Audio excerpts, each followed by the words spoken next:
if I should trim the beard. Should I trim the beard? Definitely need to clean this up. Yeah, I need to clean that up. What's up? I knew you guys were there. How you guys doing, man? How you guys doing? Sifo. Hopefully I'm saying that right. Jeez, I'm always messing up people's usernames.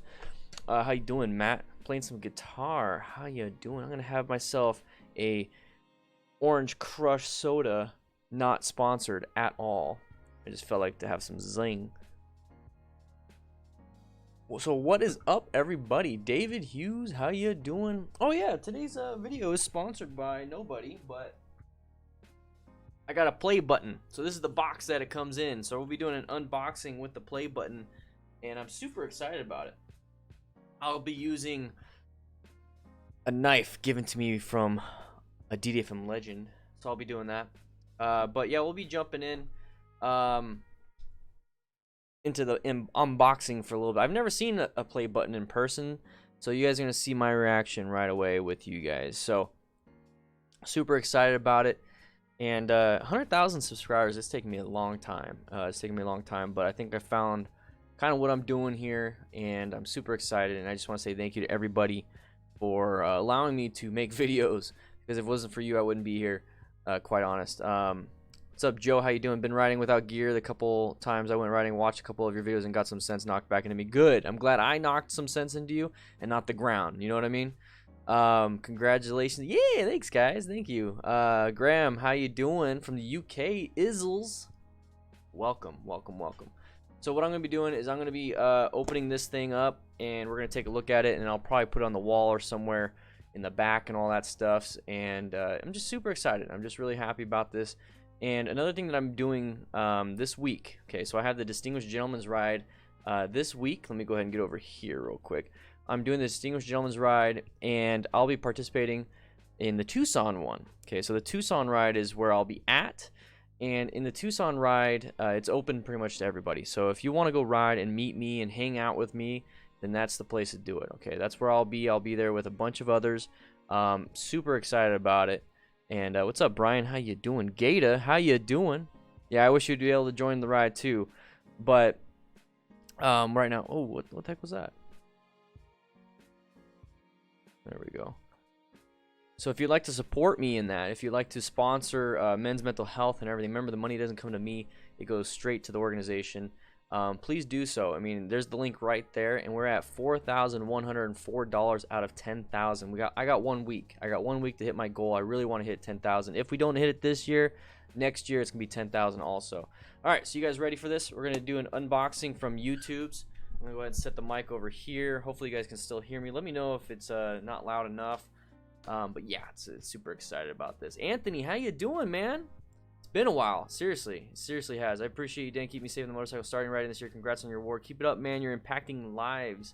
IG Speed Vision, thank you. Faradin Moto, welcome. Thank you. Baba 0000000. How you doing? You had a great weekend, Robert. Thank you. So we got the unboxing. We're gonna do it. Yeah, super excited. All right, let's see. I'm gonna open it up, and then, gosh, they use a lot of tape. Okay.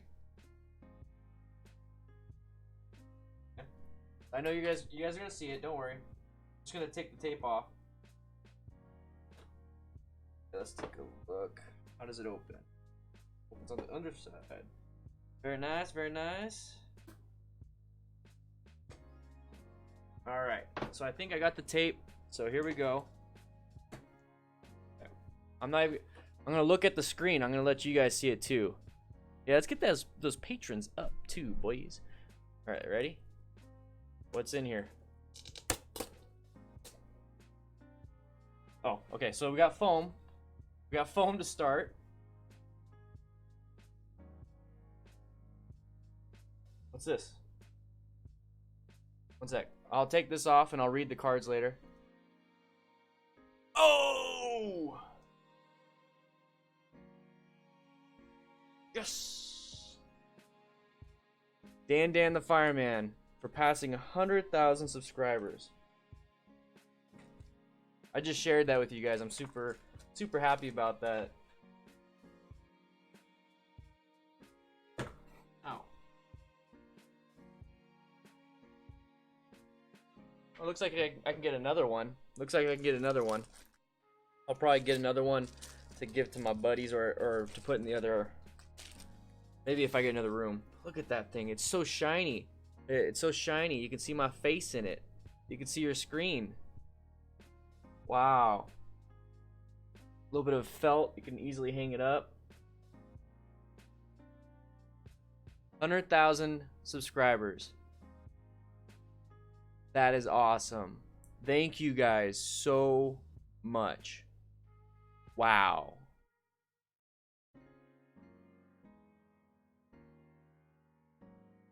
That is amazing.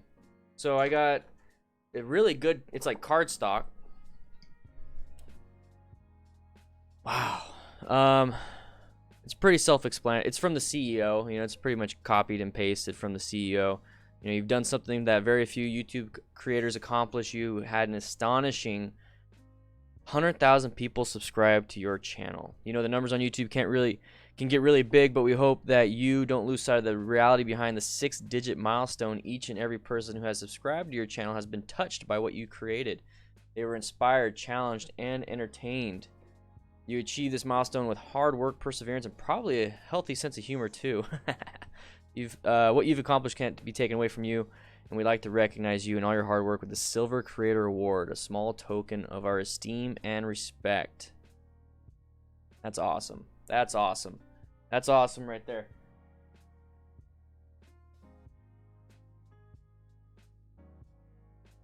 Boom. Let me see if I can set it up kind of like off screen a little bit.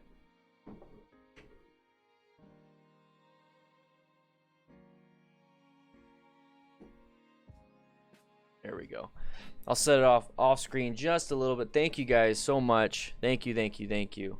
Thank you. But that's not what today's stream was originally going to be about. Okay, today's stream was going to be about the charity, the Distinguished Gentleman's Ride. So I want to say thank you guys for making this possible. If it wasn't for you, I wouldn't have it. I wouldn't be here. Now I got to hit 100. I got to hit 1 million. I'd love to hit 200,000 by my birthday next year. So next July, guys, let's see if we can get 200,000. Okay. Thank you, Logan. You know, I'm seeing just congrats all over here. Thank you guys. Thank you guys. I should say congrats to you guys. I'm gonna give you guys an emoji. I'm gonna do some A's. I'm gonna do some anothers, and I'm gonna do some beer, some drinks and then some woos. So thank you guys. I appreciate it. I really do. But the main, like I said, today's live stream, the main goal for today is to raise some money. Okay, so I want to raise some money for prostate cancer and men's mental health. Okay, so that's the goal for today. So right now we're at $4,104 out of the $10,000 goal. So if you'd like to support and raise some money with me, the money doesn't go straight. It doesn't go to me. It goes to the organization, and we're making a big difference with men's mental health. That's awesome. There are 23 million YouTube channels. There are 24,000 channels with more than 100,000 subscribers. That is, wow, I didn't realize that. Because like today, especially this weekend, I've been having a lot of thoughts. And I'm like, you know what? Like I don't think I'm doing enough. And let me preface this. I was thinking about making a YouTube video on mental health. I was gonna make another one. I was gonna make an update, and I was just having these thoughts. And they're pretty not good. Oh, one sec. Are earplugs still suggested if you're using a comm system? The way I get around that, Matt, is because what you're saying is earplugs with speakers. How I get around that is I use headphones, the bullet headphones that go inside your ear instead of speakers. So it really knocks out the outside noise, and then when somebody does talk, I can hear something. So that's where I was getting at. So Logan, yeah, I'll answer this question, Logan, and then I think what I'm gonna do is I'm gonna go ahead and I'm gonna fill you guys in live about a mental health thing. And it goes with this. So to be honest with you, what does it take to get your current standpoint on YouTube? What sacrifices did you have to make, if any? Logan, I had to make a lot of sacrifices. A lot. I'm going to start from the end of your sentence to this.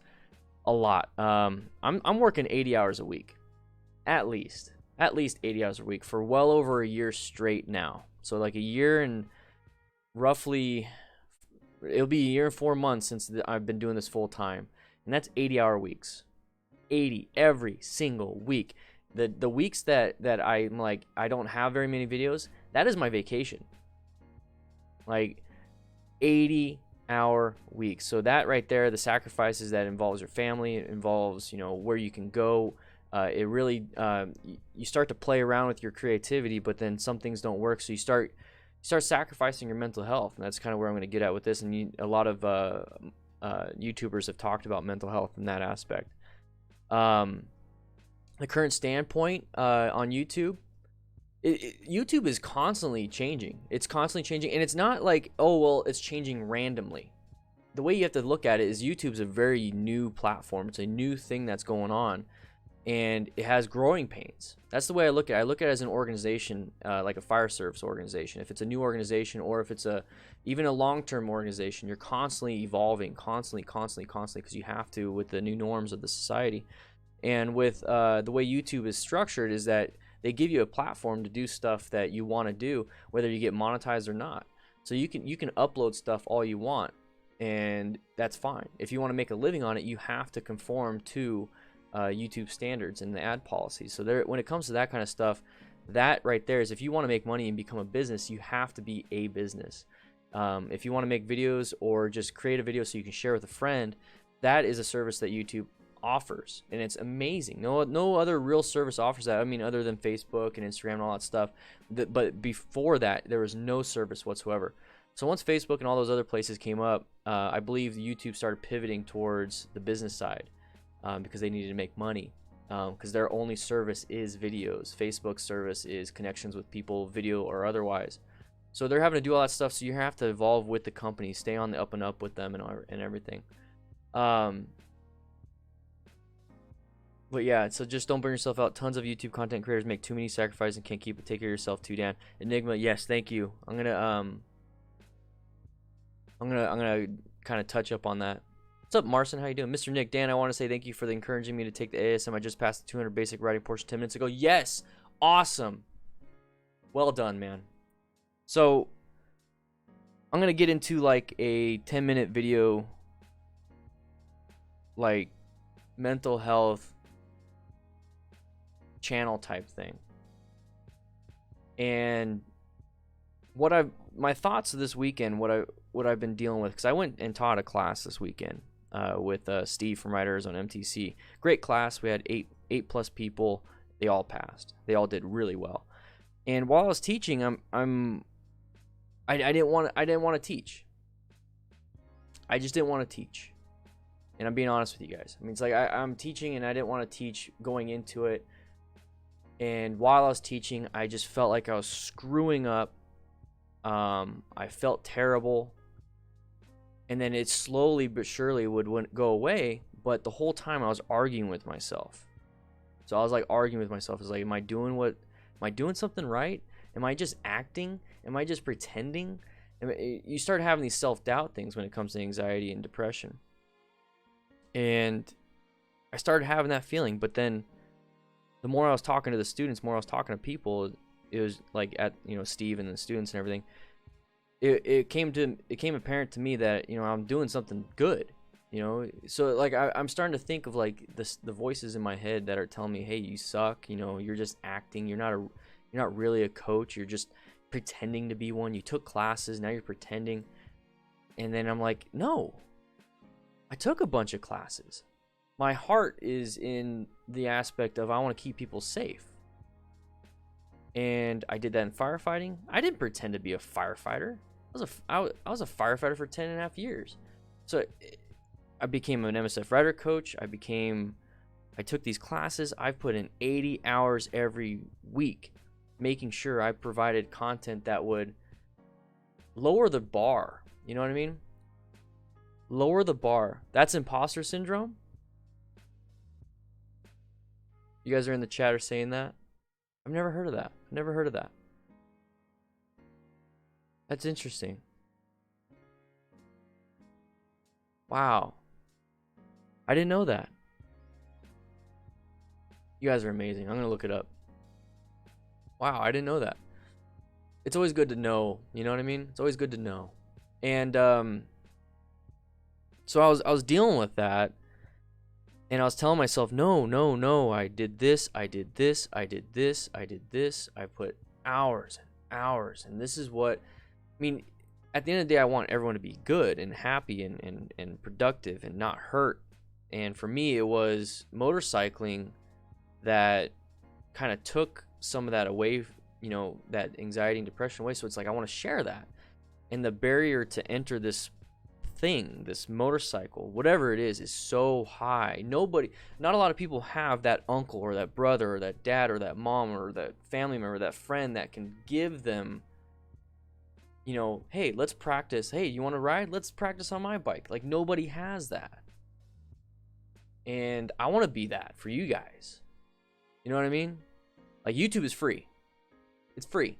I post videos almost every day. And every video is the basis of how to get you guys to be safer. How do I say it? How do I do it? How do I film it? What courses should I take, whether they're motorcycling or psychology or coaching classes that have nothing to do with motorcycling? What can I do? And I think that's where those 80 hours come in. I'm watching, let's go back up here. So we're going up to this. On the next screen, I'm looking at the light bulb moment with Dr. Gary Klein, okay? And he's talking about recognition prime decision making.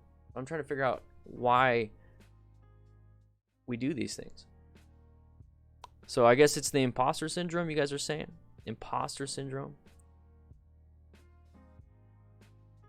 It's tough because, like, while and then it affects my job performance. Does that make sense? Because I'm up there teaching, I'm up there coaching, I'm talking about what I'm passionate about, and in every single word and sentence I say, I feel like I'm wrong.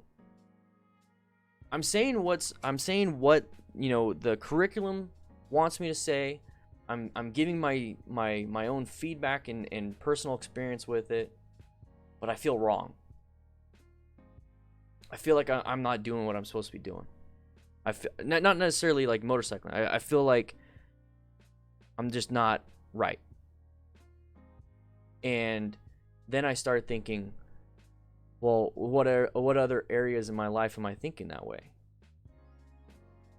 And I'm like, I'm a father, right? I'm a dad. But for the longest time, I don't feel like one. I'm a husband. It's still kind of weird to me. Sometimes as a firefighter, I was like, is this what I want to do? Is this like what I am? So like every single aspect of my life, I started questioning, and I'm like, am I acting? Am I an actor? Do I just study for the role?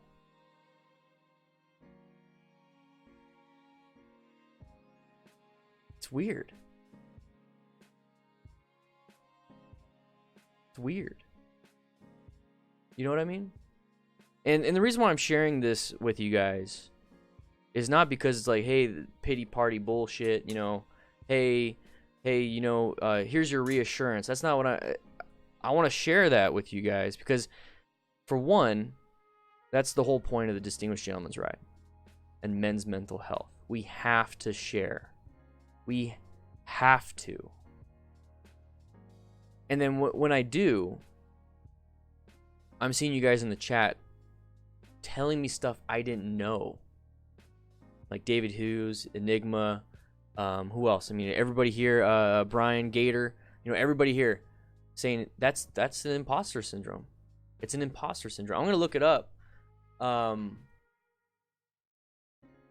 First thing that came up was imposter syndrome. That's crazy. So overcoming it. So imposter syndrome can be defined as a collection of feelings of inadequacy and persistent despite evident success. imposters suffer from chronic self-doubt and sense of intellectual fraudulence that override any feelings of success or external proof of their competence. That's exactly it. That's exactly how I feel.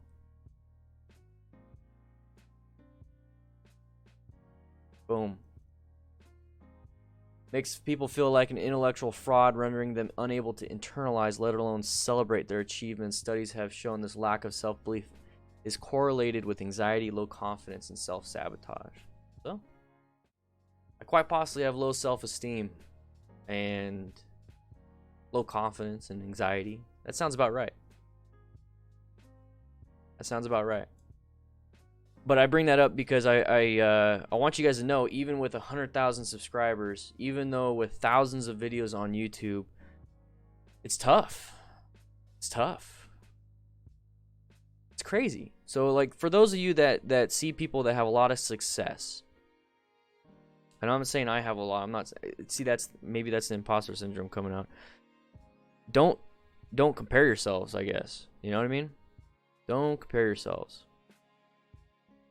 But I don't know. I'm working on it, and I'm gonna get more help with that now that I know what the problem is. So thank you guys. You guys have helped me.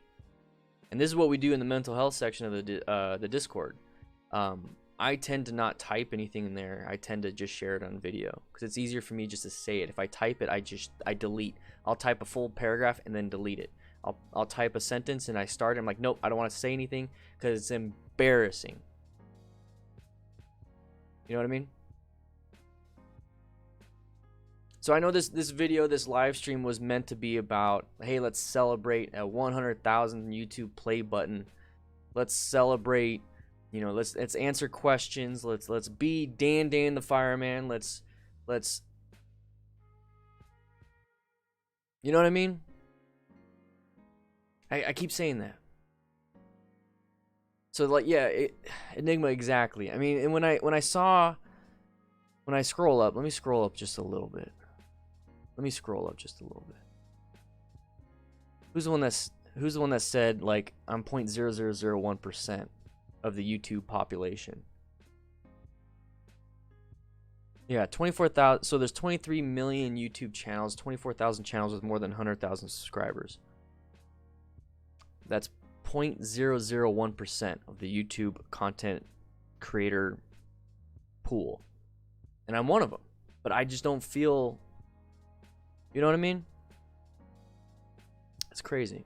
It's crazy. So we're in the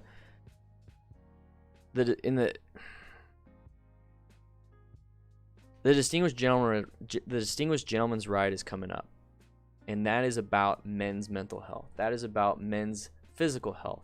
But mostly for me, what I resonate with the ride is the mental health aspect. And I think I resonate with a lot of you guys with that.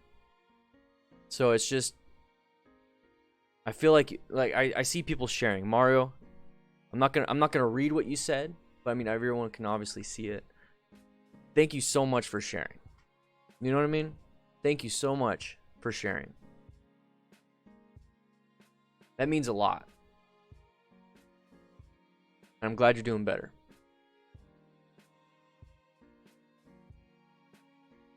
They really do impact people. They really do. They really do. We are a minority. So, Brian, we are a minority. We need to take care of each other. It is an epic platform for this. Thank you. And I'm trying. You know, I want to make this channel about, you know, motorcycle safety. So, like, my way of giving back to those that want to ride is to lower that barrier. Like that, like, everyone's right here. Okay, so like, a lot of people are like right here, right? So here's the level right here. Here's to start riding. Here, off screen, is how to start riding safely. So a lot of people are right here.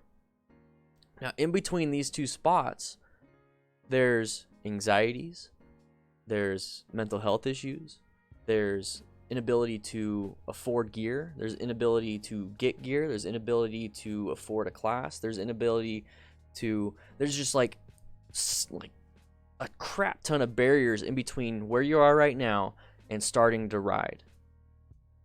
And for me, it was anxiety It was never income because I had a great job as a firefighter. You know, I had the money, I had the disposable income, so I could afford a bike, I can afford the gear. That's why I got, you know, a Harley Sportster and all that stuff. I got all these different things, but the one thing that really stopped me from riding was anxieties, depressions, just imposter syndromes, like I'm not good enough, you know, self-doubt, self-sabotage. I mean, that explains my two, like part of some of the issues I had with my 2 previous marriages. So my goal is to reduce that barrier and to almost eliminate it. So you have this barrier of starting to ride and we're all right here. All the anxieties, all the different things, I'm trying to minimize it to where now all we have left is nothing. I want it to be nothing. I want people to start riding, and I'm racking my brain on how I can get that to happen. Is it MSF coaching? Is it YouTube videos? Is it my website to where I give the, you know, how to do stuff? So I'm coming up with a product that is, I'm thinking about it. I'm coming up with it, an 8 to 14 week training program to get people to ride. You know what I mean? Because it helps. It helps. Riding does help. You know what I mean? It really does help. It does help. So I want to share that with others, and I want to lower those barriers for you guys. So I'm going to come up with my own training program. This is an announcement right here, I guess. At 100,000 subscribers, I'm going to come up with my own training program. I'm going to, the way I think about it is let's say the MSF BRC one, and this is what got my attention this weekend, is that while I'm teaching the MSF, and it's a 2-day course. You know, we do, you know, a ton of hours. We got people to come out. We got this and this and this. You need the hands-on. So this is what I want to do. I'm getting my coaching. I'm learning more. But then when I'm doing this, it's like 2 days is not enough. 2 days is not enough.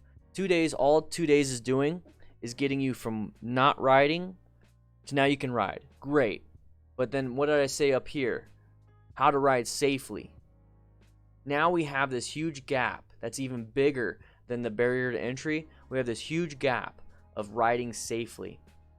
So how do I combine not riding with the starting to ride with riding safety? How do I combine all that? So I'm going to come up with my own program. I'm coming up with my own program right now. I'm working out all the details. I'm coming up with the outline.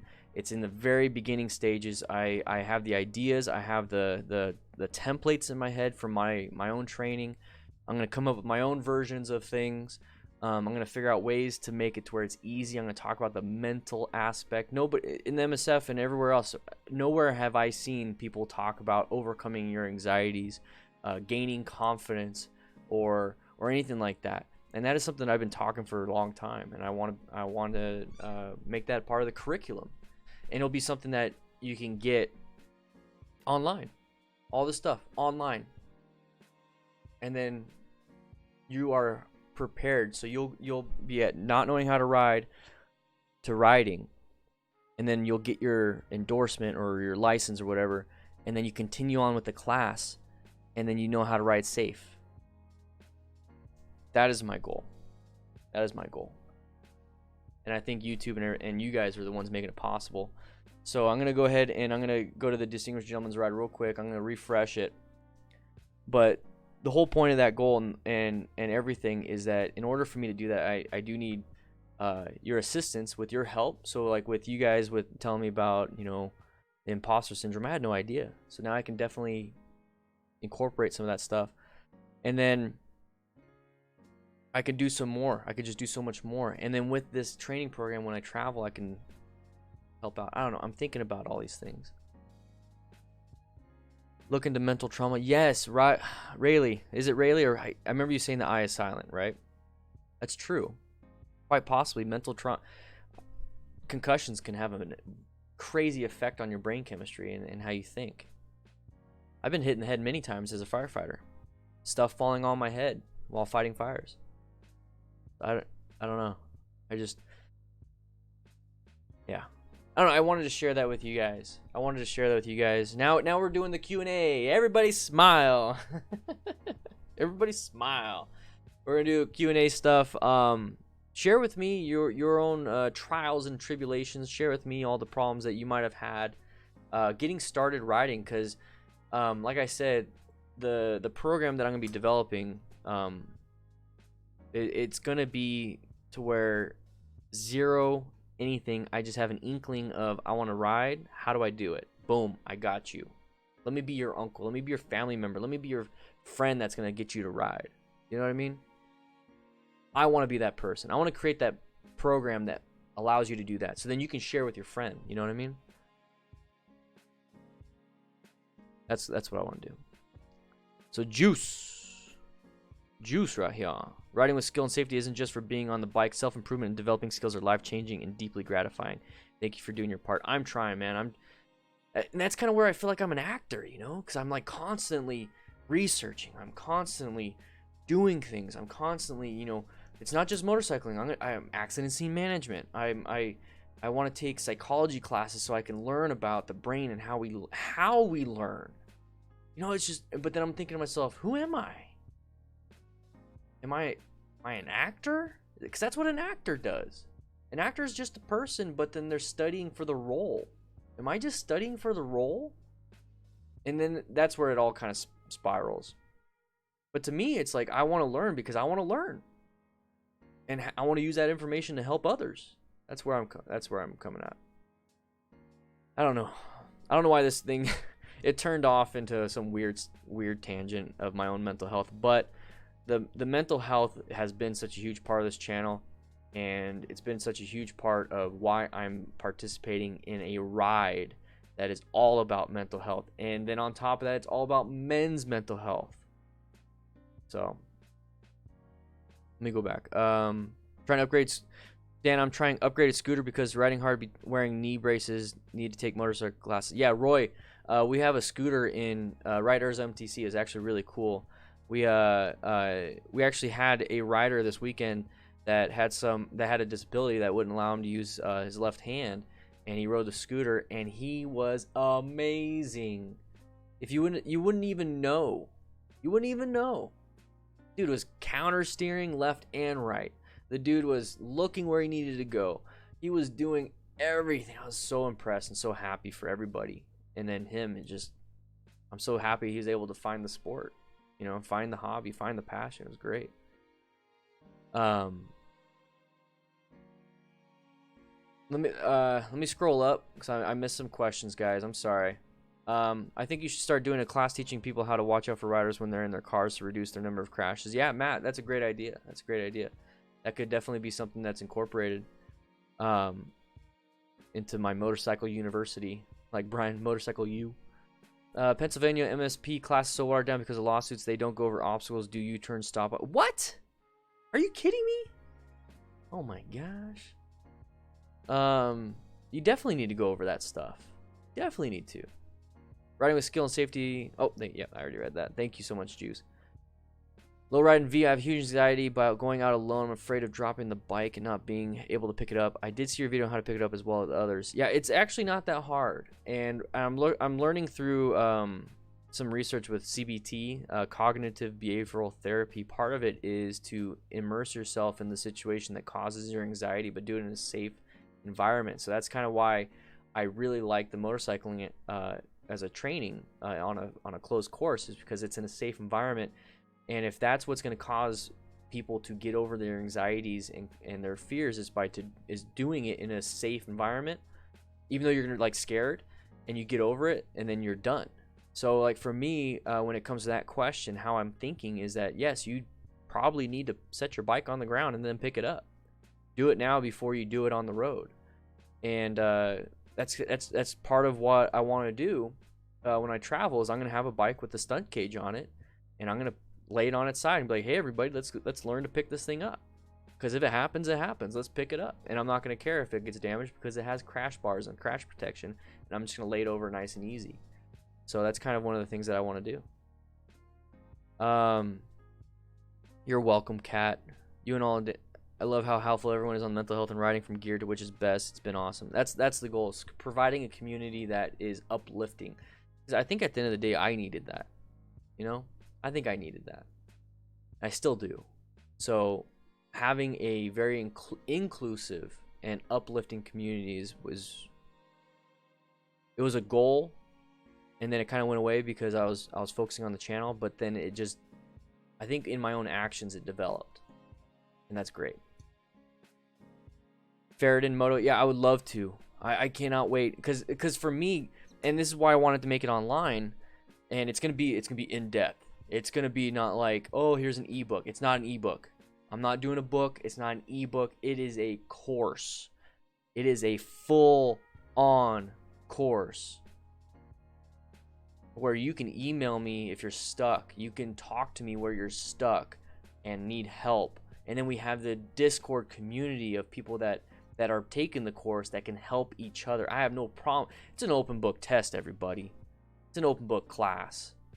That's kind of what I want it to be. I want all of us to just work. Because what I noticed when I was teaching is that, yeah, I would throw the information out. I would give them the information. Boom, done. And then when I would walk away, I'd listen to how the students would talk to each other. And they would figure out solutions. They would say things. They would do things that I never would have thought of. And they learned because of that. And the one thing that I love about Steve and Trina from Ride Arizona MTC, guys, if you're going to take a class with Ride Arizona MTC in Arizona. 100% serious.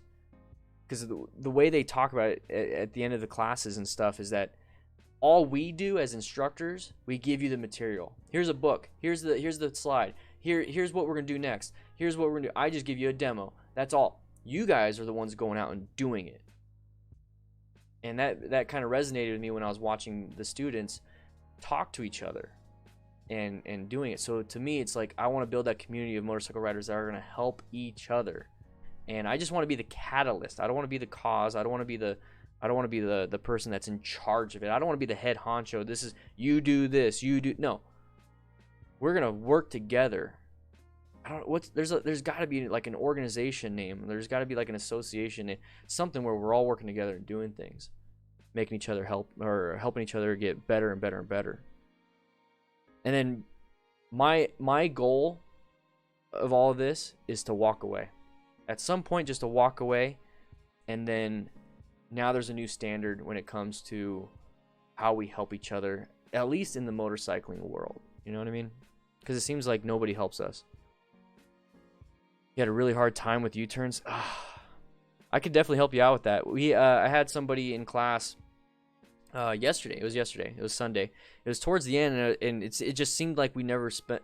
You can't spend enough time on motorcycle skills in 2 days. You just can't. You can do enough to get somebody like getting the concept in their brain and then doing it. But yeah, I had a few students yesterday that were having trouble with the U-turns before the test, and I'm like, we spent a lot of time on this. We gave a lot of tips, and then I just, I was watching, and then when they would come up, and then they'd be like, I don't get it, or yeah, this is what messed me up. And I'm like, okay, well, try this.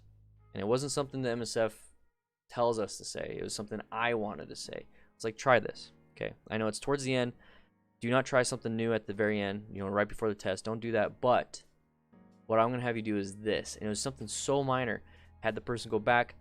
Instead of like on the figure eight, feet were being, put down, like balance was lost, all that stuff.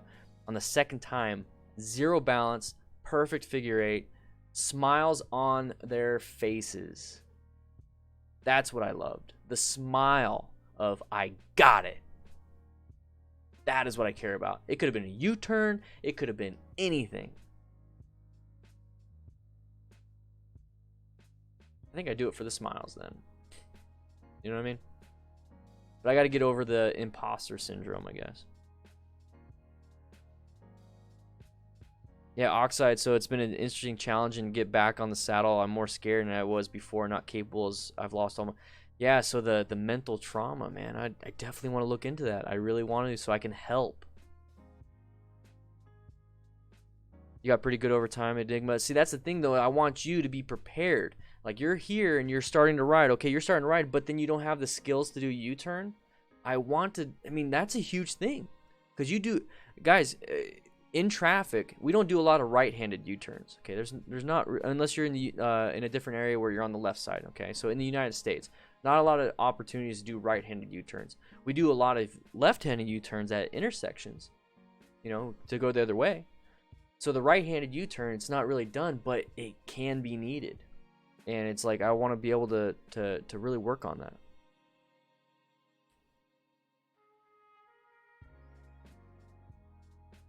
Clutch control better. Yeah, clutch control. Nighttime riding training would be a plus. See, that's the thing, is that in the MSF, and I'm saying MSF, MSF does an insanely good job. If it wasn't for them, I wouldn't know the adult learning principles I know today. And then a lot of the skills that they offer, a lot of riders wouldn't be here today if it wasn't for them. So I'm not bringing them up to like shoot them down. But what I'm trying to say is that there's no nighttime riding, right? You show up in the morning, you leave before night. There's no nighttime riding. There's the theory and concept during class, but there's no nighttime riding. So those are things that I want to like add to the course. I want a full comprehensive course that is easy to digest, and it's like, I don't know. I'm coming up with it. I am coming up with it. Like I said, 60 to 80 hours of work I do every single day. And if I could just take 10 hours a week, not 60, 80 hours a day, but a week. If I could take 10 hours a week and apply it to this program that I want to do, that's great. That way it can come out. But if I could dedicate myself to that, to building the program, hopefully I could have it out by the end of the year. But more than likely, it's going to be like 9 months. Let's say 6 to 9 months of me developing this. But it's going to change. It's going to change a lot. I think it's going to change a lot. I'm pretty damn sure it's going to change a lot of how we do things.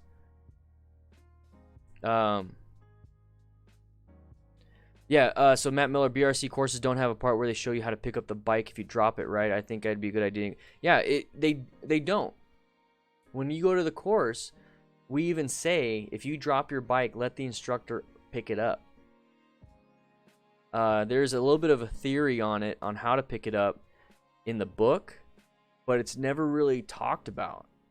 So that's something I want to add. Like these little things, and these are questions that were asked to me by my wife. She's a brand new rider, and she's like, well, how do we pick? I'm scared of picking it up. Like I'm scared of dropping it when I'm out riding by myself. I only want to ride with you because if I drop it, you can pick it up. And I'm like, but not everybody has me. Not everybody has a friend to ride with. Not everybody has this.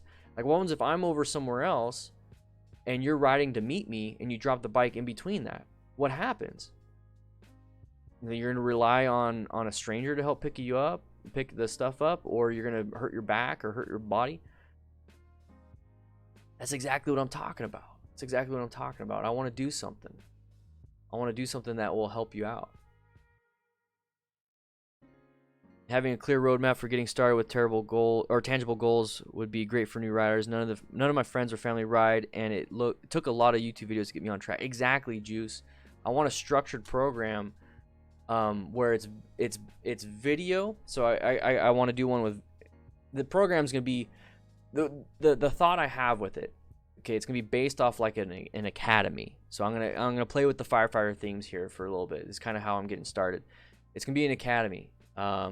It's gonna be at least 8 weeks, at minimum 8 weeks. Kind of what I thought was like 8 weeks. Like 1 week is this, 1 week is this, 2 days is this, 3 days is this, 5 days is this, but every day is a video. So 8 weeks, 56 plus videos. Now it's gonna be like, you know, a 3-minute video, a 5-minute video, a 2-minute video, but then you're gonna have a video every day. You're gonna have goals for that day. You're gonna have homework that day. You're gonna have a test on let's say on a Friday, and I'm gonna say you have Saturday and Sunday to complete the test, which is to go out and practice, you know, something like that. There's gonna be a bunch of stuff like that. There's gonna be, like I said, it's in the very beginning stages, but there's gonna be a lot like that, and it's gonna be like 8 to 12 to 14 weeks, and like, you know, and it's gonna be scalable because you're gonna be right here, and you're gonna have week 1, week 2. Now you're riding, so 2 weeks. I mean, MSF is 2 days, right? So week 1, week 2. I'm sorry, week 1, week 2, and then week 3, week 4, week 5, week 6, week 7, week 8. All this is about how to be safe. This is going to get you to ride. Okay, cool. Now you know how to operate a motorcycle and kind of putt around. But now let's get you to be safe. Let's get you to start that way. Let me handhold, I guess. Let me walk you through it. That's what I want to do. That's what I want to do, you know? I think that might be the channel's legacy in a way. But yeah, the roadmap. And then at the end, you know, after the 2 weeks, the first 2 weeks, that goal is to get you your endorsement. Those 2 weeks, the first 2 weeks will be free too. Like when I say product, I mean like I'm going to develop a course that, you know, you're going to have to pay for, but the first 2 weeks just to get you riding, boom, I want you to do that free, absolutely free, you know, just thinking out loud, absolutely free. Then the next, you know, portion of like how to, like the mental trauma and you know, things, how to gain confidence, all that stuff. And it'll be cheap. It's not going to be freaking stupid, you know. It's not going to be $400. That's dumb. That right there is like, that increases the barrier to entry motorcycling, you know. I want the barrier to be low. And like I said, from here to here, there's the budget, the financial, all that stuff. So I mean, it's like I'm trying to get that down. You know, I want to get that down. Let me scroll up a little bit. So Liam Borgai, what techniques was Mojo just saying should be taught instead of SLPR? So SLPR, if anybody doesn't know that, is slow look, press, and roll. That is an MSF, is it an acronym? I think it's an acronym. MSF acronym, slow, look, press, roll. So slow down before the turn, look where you want to go. So if your view is obstructed, you still have to kind of look where you want to go, or look out the turn if it's not obstructed. Press to initiate lean, so you're counter steering, and then body positioning. And then roll, so rolling on the throttle even more on the exit. Okay. What he was saying is trail braking, and I'm sure there's other techniques that he has, because with all his classes that he's taken, he's definitely got a lot of information. So the trail braking thing, so he was saying use that, and it's like use that instead. And I'm having a tough time on that, because if I just go into a turn and everyone's like just use trail braking, it's like, but I'm supposed to look where I'm supposed to go, right? What about counter steering? Am I supposed to counter steer too? What about the throttle? Am I supposed to roll it on? I mean, trail braking means applying brake pressure into and through the turn to maintain a constant contact patch and have the suspension compressed a little bit. That way we have more friction on the tire, which will reduce any type of washout. But then we're also supposed to roll on the throttle too while applying brake pressure, minimal brake pressure, not a lot. So, but a minimal. I'm like, man, that's a lot. If I have to describe that to somebody new, if I should be able to explain how to turn in 2 or less sentences to a new person. Slow look, press, and roll. Slow down before the turn. Initiate counter steering. Slow down before the turn. Look where you want to go. Initiate counter steering, and then roll on the throttle to accelerate out of the turn. That to me is why I think that is a beginner skill. And then on top of that, once you learn that, then learn trail braking, because you still have to do slow, which is the braking and the throttle to go into the turn for trail braking, because you're slowing down a little bit. And then press and roll, you're still doing that. And you're looking, you're still doing that. So I think the combination of trail braking, slow look, press, and roll is what's the best deal. I think that's what everyone should do. So I don't think there is an instead of. I think there is learn slow look, press, and roll, learn trail braking, combine them for the safest thing. Now you can say something different than slow look, press, and roll. You definitely could say initiate trail braking. So, I mean, acronyms aside, you can definitely say like start to initiate trail braking, look where you want to go, press to initiate counter steering and body positioning, and then release the brake while applying more throttle when you're exiting the corner. I think that is going to be the best of both worlds. But I can't teach that to a beginner that just learned about what the clutch is 45 minutes ago. right? So what I have to do is spend that time and then adjust and be like, okay, you master slow look, press and roll. Awesome. Now let's start initiating some trail breaking. Now, what is trail breaking? This is what trail breaking is. And that's kind of where you go with that. And I'm more than likely going to add that to the course. You know, the first few weeks, we're going to be doing slow look, press and roll. It's like, okay, now that you master this, and I'll put in a disclaimer. If you've mastered this, please move on to the next step. And then I'll say, well, what is mastering? It's like when you feel confident. Okay, so when you're confident with this, let's talk about trail breaking, adding it to our tool, right? That's what I want to get at. So that's why I say it's advanced. It's not saying it's like only racers advanced. I'm saying it's not a beginner. So maybe an intermediate. Maybe it's an intermediate skill. Maybe that should be rephrased then.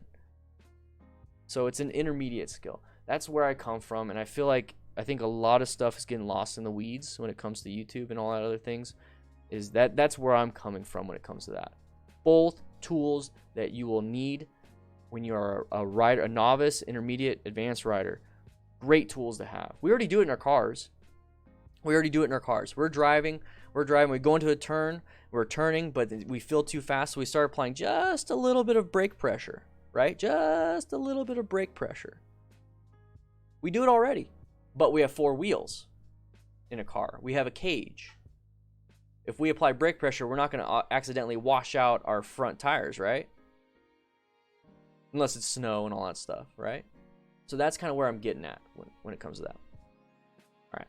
Sorry, I just wanted to explain. That was a great question. I have absolutely nothing against trail breaking. I think I do trail breaking.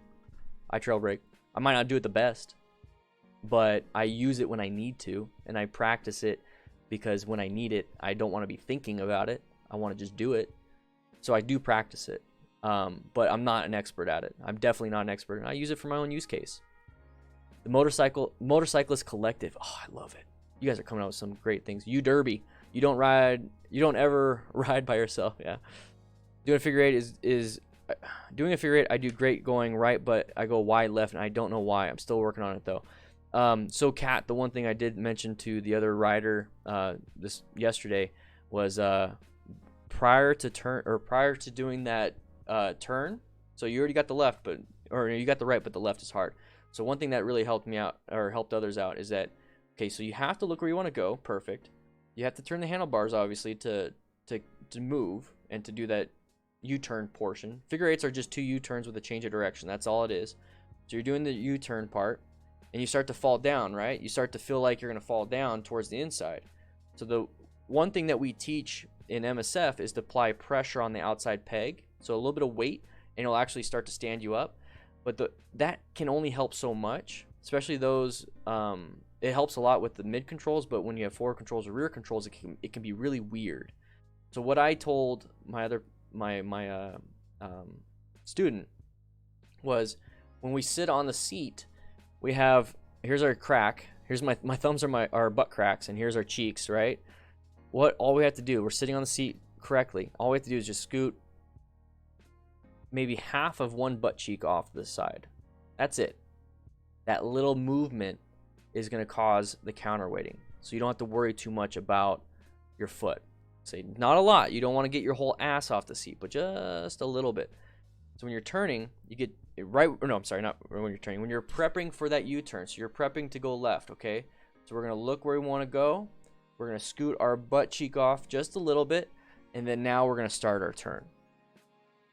Then when we come back up for the other portion of the figure eight, so we're coming back up, I'm going to smoothly shift my butt to the other side, look where I want to go, and then make the next turn. That little bit of counterweight will help out. Try that out next time. Just I'm serious, like not a full cheek, just half of your butt cheek onto the other side, on the outside of the turn. And that's for slow speed stuff.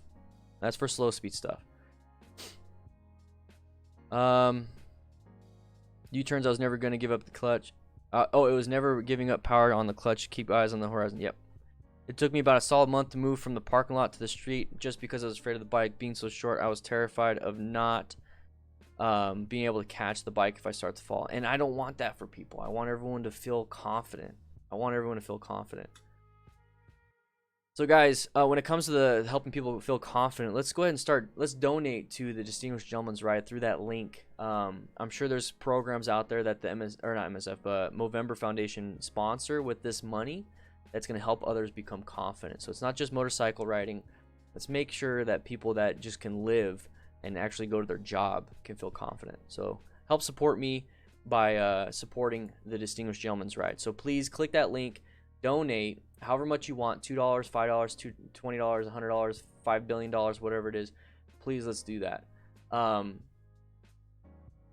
will donate if we hit $500 or $5,000. I'll put in $500. If we hit $5,000, I'll put in $500. We're at $4,104. If we hit $5,000, I'll put in $500 to make it $5,500. I've already donated quite a bit, but I would love to keep it going. You know what I mean? Any reason why the motorcycle classes you can take always use small bikes that are aren't really meant for tall riders? That's what I'm assuming you mean, Arthur.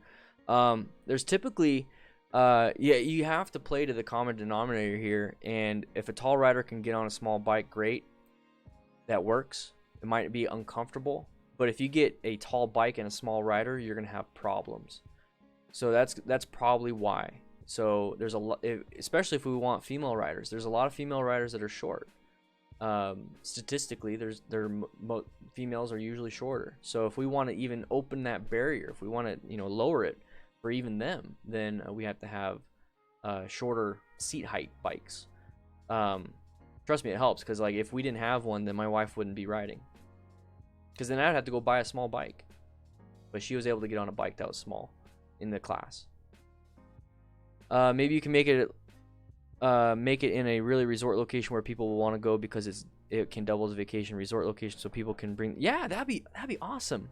Make it a 5-day package. Ooh, that is like long term. If we got like backers and stuff, that's what you guys are, patrons. Patrons are backers of this channel. You guys are the ones actually making this program work.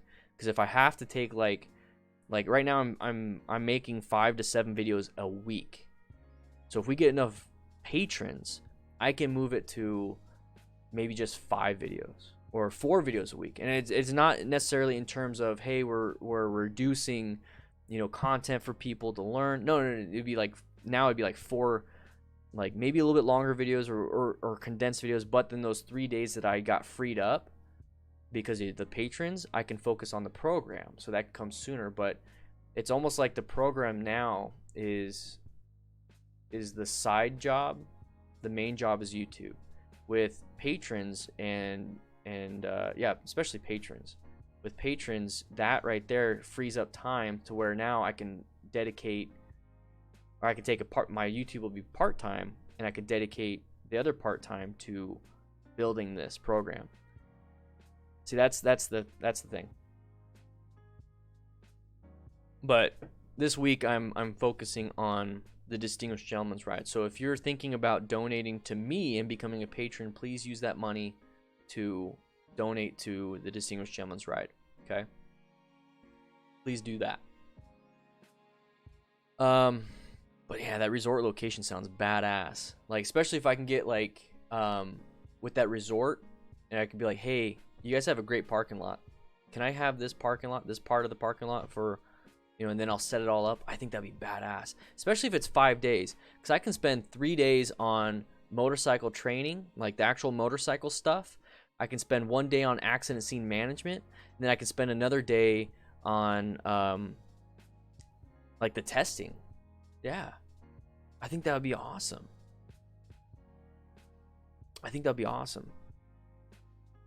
I need you to ride with me. Yeah, I would definitely love to. I only go with my boyfriend, but mostly we're on this. But I want to ride mine. Yeah, I want to help you. I want to help everybody. Does the color of the motorcycle affect how visible you are to others? My parents don't want me to get an all-black motorcycle. They think I won't be visible.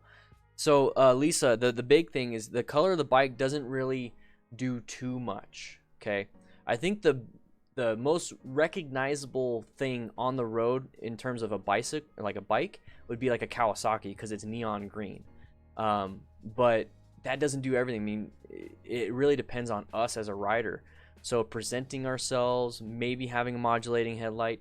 I think the better thing that you could possibly do when it comes to color, if you're worried about the color of the bike and everything, is to get light colored motorcycle gear, because they're gonna see the person on the bike. They'll see a massive white helmet. That's why I get white helmets, guys, is because they will see my giant noggin of a head and it's all white.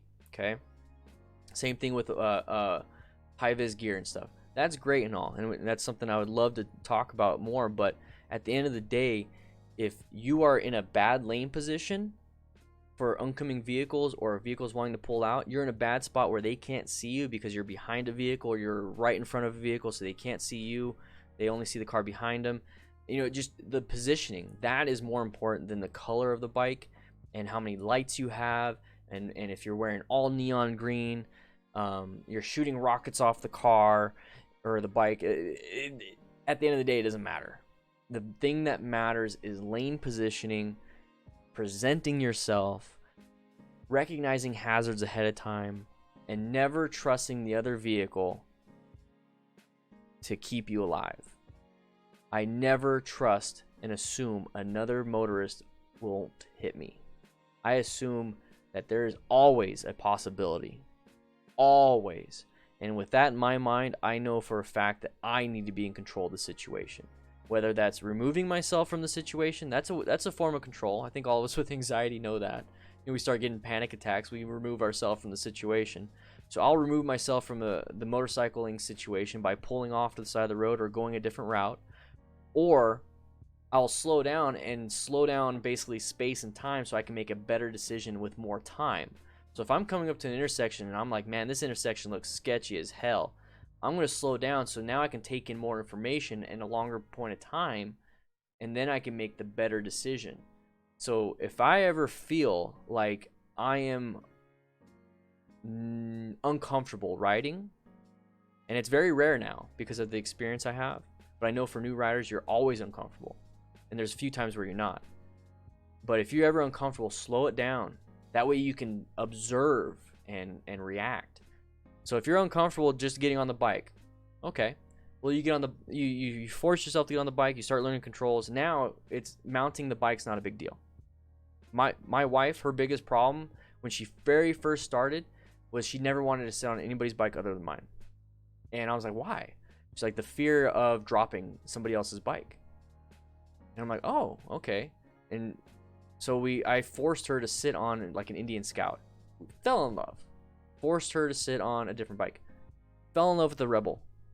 Forced her to sit on the TW200, the Van, the Ninja 300, Ninja 400, a Can-Am. Forced her to sit on a dirt bike. And then before you know it, she's over there sitting on a Grom. She's over there like, that Honda Monkey looks badass. I want to go sit on it. And like now that fear's gone.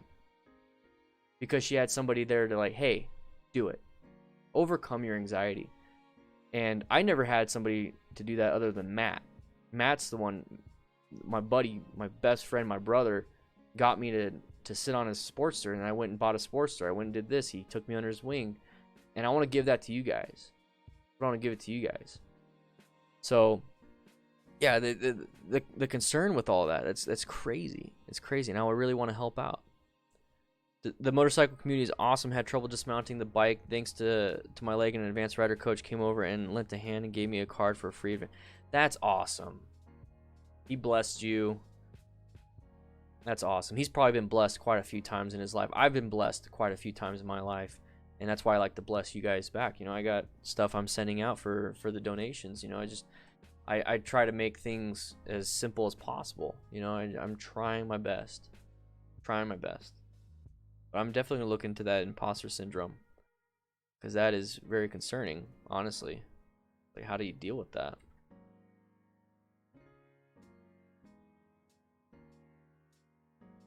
Lesson 1 should really look at why I ride. Exactly. You know, and that's the thing, is like, you go take a class, you're like, oh, I gotta finish it because I paid a lot of money, right?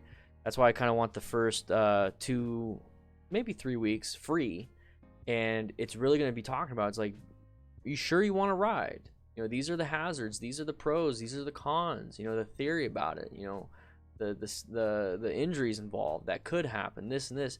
hopefully I'm scaring you a little bit. If you still feel like you want to ride, great, let's do it. If you're still scared about those things, well, this is how you can minimize a lot of these risks. You know, take a class, wear gear. So I definitely want to look into that. I know that they have helmets you can use at the course, but you'd suggest get your own helmet that fits you the correct way so it's not loose. You could definitely use one of their helmets. The thing is, at least with us, we have like 5 smalls, 5 mediums, 8 larges, 5 extra larges, 3 double XLs. So we have helmets that will fit you. We don't give somebody that has a small head a triple XL, you know. So yeah, that's what we do. And then we also give gloves. We have the same thing: small, medium, large, extra large, all those different things. Thank you, Cranky. Thank you. Got the button right here. That's what my MSG coaches told me when I dropped my bike in the course. They said they were covered and we were not. Yes, that's true. The bikes are covered, guys. The bikes are covered. Do not worry about the bikes. Do not worry about the bikes. Let me scroll up. Oh my gosh, I am falling behind, guys. I am falling behind.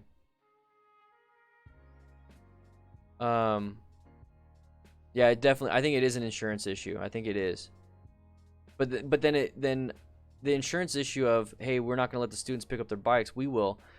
They never get to learn that though. But then there's the legalities of it. So that's kind of where the program is going to come in. It's like, well, it's your bike. I'm going to teach you how to pick it up.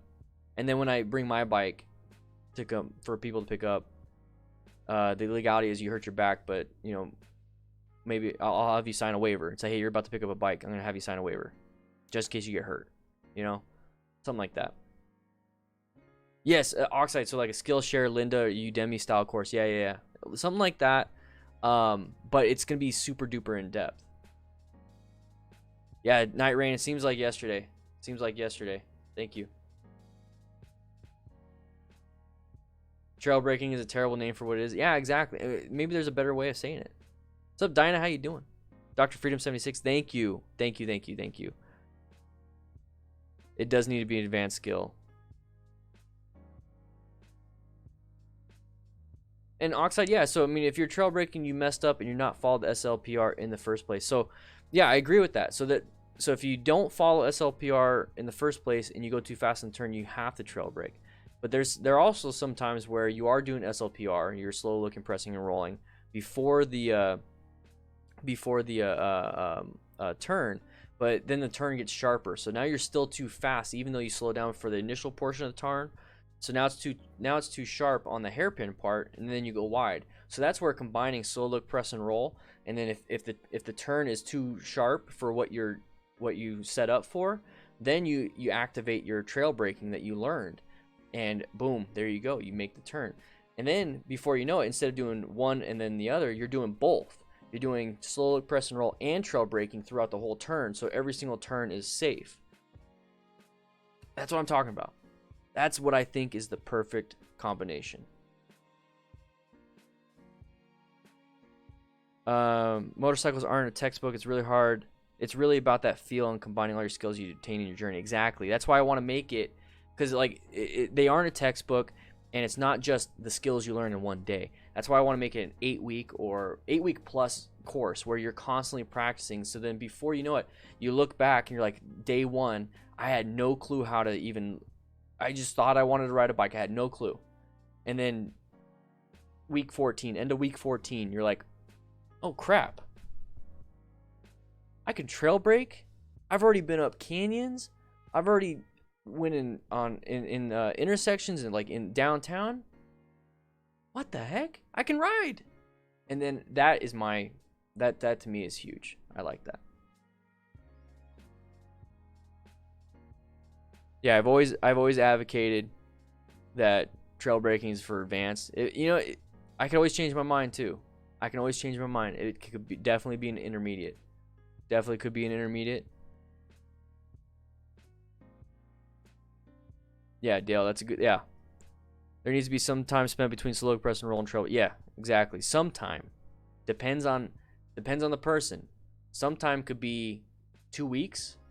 Sometime could be 2 years. So it all depends on the person. Like my wife's been, I could definitely say, my wife's been riding for a year, but she's only had like 2 or 3 times a week, or not 2 or 3 times a week, 2 or 3 times a month to ride. And then she took a huge break. So technically she's been riding a year though, right? But her skill level isn't as advanced as somebody that's been riding for every single day, 2-3 hours a day, a month, for 1 month. They probably have more experience than my wife has. So I can't tell her as a beginner, and then the person that is in a month of beginner, hey, do this instead. You know, it's all you have to. That's the problem with making blanket statements about advanced, beginner, what's right, what's wrong.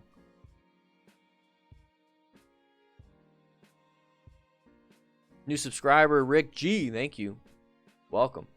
Clovine taking the A2 license, nice. You'll do fine. You'll do fine. Just practice and you'll get the hang of it. Yeah, pretty much. I was just a little short on time on the course, but I'm sure hotel spots could hook you with the conference room and special deals for all the attendees. Yeah, I think that'd be sweet. I'm gonna look more into it. That's one of the B2B things where I'm working with 512 Moto Alliance, Riders on MTC, all these different things. Tommy and a few other people I've asked, a lot of Discord members and DDFM crew members, hey, I want to do this interview series. Like, I want to, and that's another thing is, like, with the videos, like, when we talk about, motorcycling, it's not just the skills of motorcycling and this. What about insurance? What about talking to a lawyer that talks about personal injury? What about talking to the police and talking to firefighters? What about talking to a more advanced, like, track riding, like if I go to Yamaha Champion School, it's like, once if I talk to the lead instructor and then ask him about what is some of the things that he would tell a beginner to do, and what he can learn, and what kind of progression they can do, taking a different class. All these different things that are just popping in my head. Like, every week I'll have a guest speaker. Every week I'll have this. Every week I'll do this. I have these ideas in my head, and I think that's the anxiety. But I have all these ideas in my head that I've been writing down. My wife's been great. I'll just talk, and she'll just be texting, and then she'll text me like everything I said. All these different things. And that to me is huge, because in the MSF, you have to take, okay, well, the BRC1, okay, you have to take, now you want to work on your own bike, okay, BRC2, and then you got to do, you can definitely do, like, bike bonding, and then you got to do advanced riders, then you got to do, this, which would probably be, not advanced rider, bike bonding 2, so ultimate bike bonding. Then you can go like, well, I'm going to take total control advanced ARC1. I'm going to take total control ARC2. Well, now I'm going to take a track day, Yamaha Champion School. Well, now I'm going to, well, what happens if I crash? How do I take care of something? Well, now I got to take accident scene management. Well, now I want to combine all that. I mean, not necessarily like advanced like Yamaha Champion School. I'm not coaching that, but like, I want to combine a lot of the various aspects of motorcycling into a course. That's what I want to do. How am I going to do it? I'm going to work very hard on figuring out how. I'm going to probably hire a web developer. I'm going to hire this. I'm going to hire this. I'm going to hire this. And I can't do that without your guys' help. So watch my videos, please. Share my videos, please. And if you don't want to do that, that's fine. If you want to throw $2 my way, that helps. It really does. My popular videos maybe get $10 a week now. So like they'll do most of the money making with AdSense and all that stuff within the first couple days, and then like after that a week will give me like $2, $10. You know what I mean? Only the popular ones. So if you guys want to support the channel and help me get this idea off the ground, help me out with that. And we're at 465 at 500 patrons, traveling the country. So I mean, like, with this knowledge, I want to bring that with me. I'll probably travel before the program comes out, but then once the program comes out, I'll travel again. That's the point. I don't know. I just want to help you guys out. I think this live stream is more about like my ideas of what I want to do. You know what I mean? I'm sorry, guys. I know you guys are asking a lot of questions. I just want to share with you guys some of this stuff. I guess I have to get off my chest. You're doing a 3.5 hour course. Nice. You're gonna learn so much, Stickler. You're gonna learn so much. Brian, I find like you say moving back and forth helps, and with reflective gear, exactly. Yeah, it's a combination of a lot of things. Like if you get reflective gear, great, but then you don't present yourself, bad. If you present yourself, awesome. You don't have reflective gear, that's okay, because you're kind of doing a little bit extra. So you do slow look, press and roll, awesome. You don't do trail breaking, okay, that's fine, but there's gonna be situations where that's gonna help. You do trail breaking but not slow look, press and roll, okay, that can really hurt you. You know, you're not doing everything that's needed, but you do slow look, press and roll, and trail breaking together, perfect. Present yourself, reflective gear, perfect. So there's different ways of doing things, different tools that have more benefit than they don't. The return on investment, a lot of these things, they change, and I'm trying to give you guys the best bang for your buck when it comes to that. Yes, color isn't necessarily a contributing factor in whether or not you can be seen. Exactly, Crystal. Exactly. Yeah, Manic, that's a lot of contrast, and that can help. There could be a situation where this one car would be like, I'm going to pull out, but then they saw your jacket or your vest and be like, okay, I'm not going to do that. But then you also have to realize, hey, that's not going to be every time. There's going to be many times where the person's going to like look at you, not see you because of inattentional blindness, and they're going to look, and you have all this stuff, and they're still going to pull out. The thing that's going to grab their attention is if you kind of move around a lot, you know, just move a little bit, maybe have a modulating headlight, you know, maybe have really good, you know, blinkers and stuff, all those different things. Maybe that's going to, you know, all those things combined, it's like, boom, you got seen, right? So that's what I'm trying to bring to everybody. It's like you got to combine all these little things into your package of riding, and you become safer and safer and safer. And that's what I've been doing with my life, and I just want to share what I've been doing that's been working for me. And the more classes I take, Tommy, once again, Tommy with the super chat. Thank you so much, Tommy, for the help and the donation.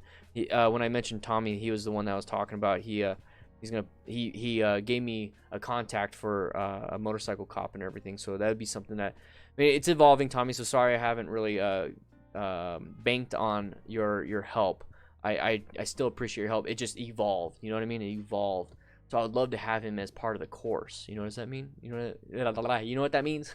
I keep saying that today. I think it's just because I'm nervous. Lane position has a great deal. Yeah, great deal to do with visibility. Exactly, Raz. Just switched bikes, and it took a few days to relearn everything. I just now starting to feel confident. Yeah, and that's the thing, is like you go from one bike to the other. It took me a little bit to go from my Sportster to my FTR. I mean, I rode my Sportster to the Indian shop, and then I took the FTR home. It was a difference. But once you get enough skill with the primary controls and the concept of your own skills, and this is kind of one thing I thought about, is that use a lot of brain power when you first start out to, what's the clutch, the brake, okay, I gotta look at this, I gotta you know, accelerate, I gotta shift. Your brain is being overloaded, but you do it more and more and more, and then now it's become second nature. Now once that becomes second nature, Matthew, thank you for becoming a patron. Yeah, boy. Once it becomes second nature, there's a fork in the road. So once you've mastered, not mastered, but once you've felt comfortable with commuting on your bike or riding your bike, there's a fork in the road. It's where I don't have to use the brain power to look and feel my clutch and my brakes and my throttle. So then you start to go, well, now I can just play around and have fun. Well, now I can just not think about it and listen to music and just zone out. Well, now I can go ride with my buddies and be an idiot. So this is that fork in the road. There's also that other fork of, well, now I have less brain power on my skills. Let's use my free resources, brain power, to look for hazards, to be like a sixth sense, a master of my bike and riding. So you can go and you can be over here. And that's what I see a lot of people do. I see a lot of people go like, well, I don't have to think about how to shift anymore and, you know, throttle. I'm going to go mess around. I want people to master or get comfortable with their skills and start focusing on the hazards and becoming safer and safer and safer and safer and safer and safer instead of screwing around. That's what I want to do. Let's use our brain power for what we should be using it for.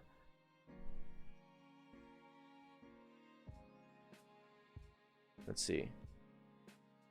Let me go. Oh, I'm most nervous about the figure eights. need to do to pass. So let's go over here. So we looked up imposter syndrome. So thank you guys for sharing that with me. Let's go to ddfmcrew.com. So this is the website. This was like the first iteration of the program I was thinking about, is that we're gonna go to parking lot drills. Okay, so this is like the baby steps that I created a while back. So if you're concerned, Nathan, thank you so much. Thank you so much. If you're concerned about parking lot and figure eights, I got figure eight practice right here. And I talked to you. I'm not gonna play it, but it's 6 minutes long. It's 6 minutes long, and that's how quick it is. And I show you how to do a figure eight. See how rudimentary this is? I'm definitely, with my program, I'm gonna hire somebody to to make these things for me. But I talk about this. 15 feet in between cones. You can, and I put parking lot spaces so that you can just use parking lot spaces if you need to, and that's how you figure it out. So like 25 feet between these, okay? And then I give you a quick tip. So this is like a day one. This is like 1 day in the course. That's it. Like this, obviously a lot better, but this is where I talk about it, and then I give you guys more and more tips. Mike Doms, thank you so much. Thank you so much for becoming a YouTube member. Thank you. But yeah, these are the things. So if you're concerned about that, here's the figure eight. Where are you at, man? Where are you at? There you go. So there's the figure eight. So that is my tips for figure eight. And then if you go back, parking lot training right here. You go back, there's the friction zone. There's U-turn practice, same thing. I have a U-turn practice situation here. And this video is how long? 6 minutes, 47 seconds. Okay. Boom. Tells you how to do it. Tip, focus on the center cone. So I'm putting a cone there. Typically you don't have a cone, but it's a nice cue cone. It's a cue to do what you're supposed to do. And I go over it. I go over how you screw it up typically. I talk about how to do it correctly. So you might want to check that out, man. You might want to check that out. 467 patrons. Thank you so much, guys. And we got a new YouTube member. And we got a super chat. Let's see. You can dress all fluorescent yellow. Yeah. Look at the change in energy when you start talking bikes. Where did that imposter go? Don't ignore the value or self-doubt, but don't let it Thanks, man. Thank you. It's true. It's true. I didn't even think about that. In order for me to talk like that, I have to know what I'm doing, right? I have to at least know what it is I'm saying if I can talk that, I could talk like that. There's the times I fumble, with my words, and I screw up, it just crushes me. You know what I mean? And then I start thinking, well, do I not know what I'm talking about? But a lot of it, it's I think too fast from my mouth. You know what I mean? Dan Shea, dude.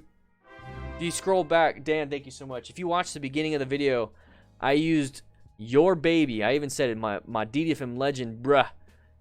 I even said it. I was like, man, Dan Shea over here with the Damascus knife. I used it to cut open my 100K box, my 100K subscriber box. So Dan and all my patrons, all my YouTube members, all my subscribers, all my super chatters, all my donators, everybody that has been supportive of this, you guys are part of this. This is why I wanted to unbox it here with you guys. I literally unboxed it on live stream. It's you guys. It's you. So thank you. Got a knife. Thank you so much. Dude, I love it too. I absolutely love it. I leave it right here. I leave it right here on my desk. So if anybody comes in and go,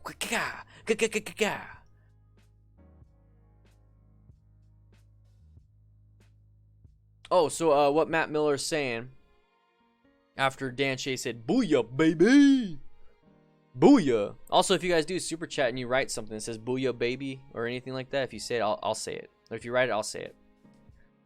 So for the Matt Miller, you're saying for the picture for the Patreon wall. So the Patreon wall, what he's talking about here is that it's for $5 members and up. So if you become a $5 patron member, you send me your email, you email your picture to me, or email or private message me on Discord, okay?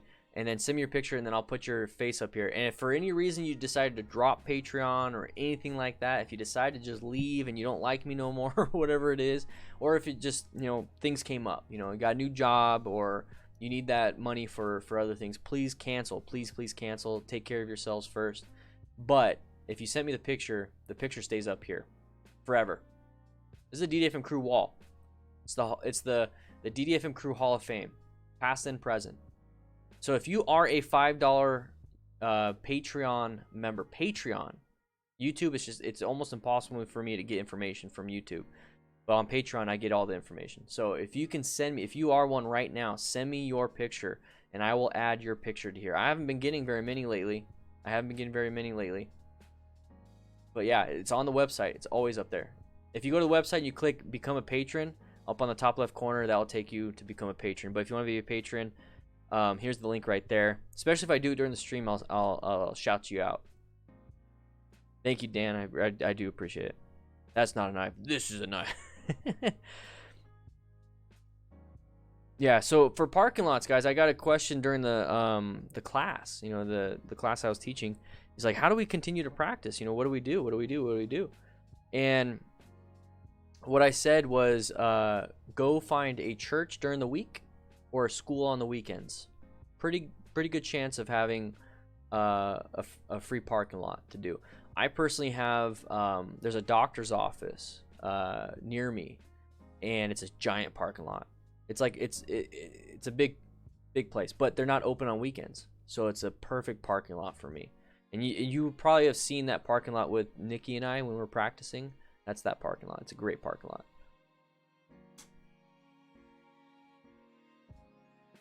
I couldn't find Streamlabs to donate. Yeah, so I have a Streamlabs link, but it's just really hard for people to do it. But I can get you the Streamlabs. It's actually different. I don't even know if it still works. I have it set up. They changed everything on here. They really did.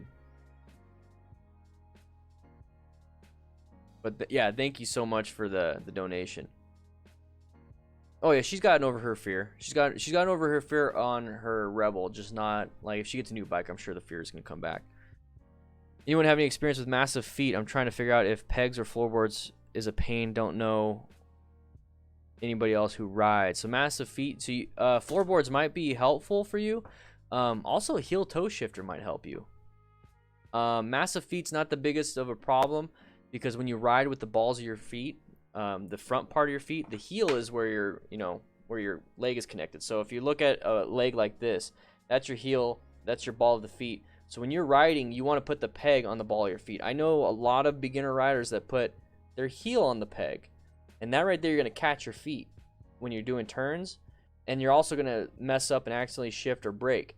So what you do is you put your balls of your feet on the peg, and then when you have to shift, then you reach over, shift, come back. Reach over, shift, come back. Apply the brakes, come back. That's what you're supposed to be doing. So feet might not be a big problem, honestly.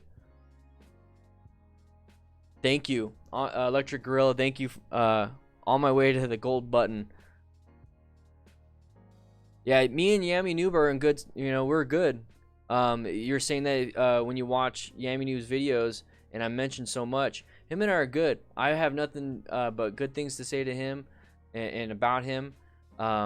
There's been mistakes that were made, on his part, but at the end of the day, as a content creator, I know what he's doing.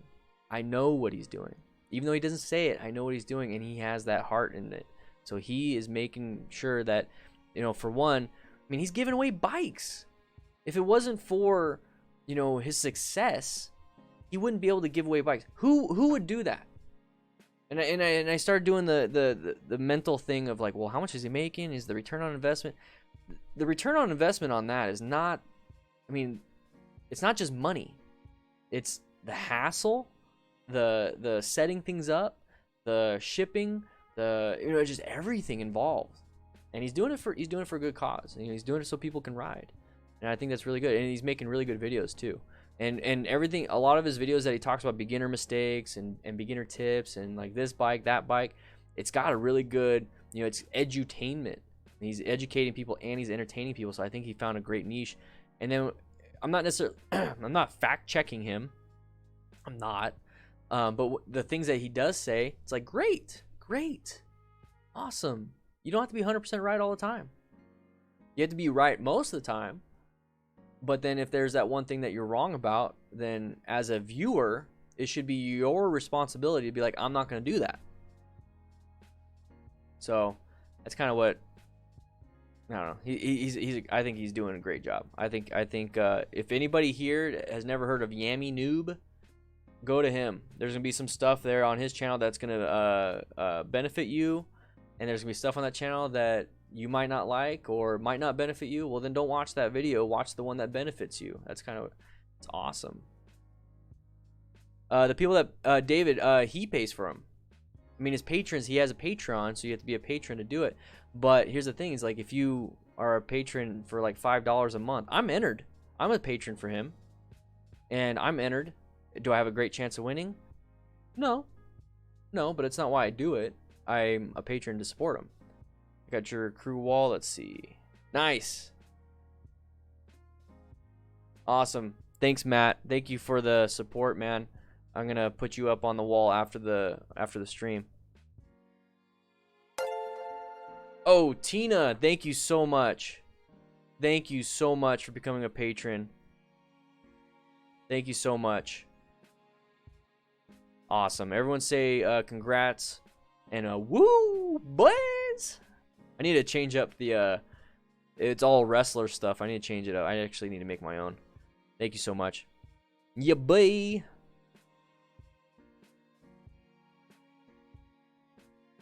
Yeah, you're welcome, Oxide, dude. You're welcome. I always go to these corporate campus places that are big and empty on weekends. Exactly. That's awesome.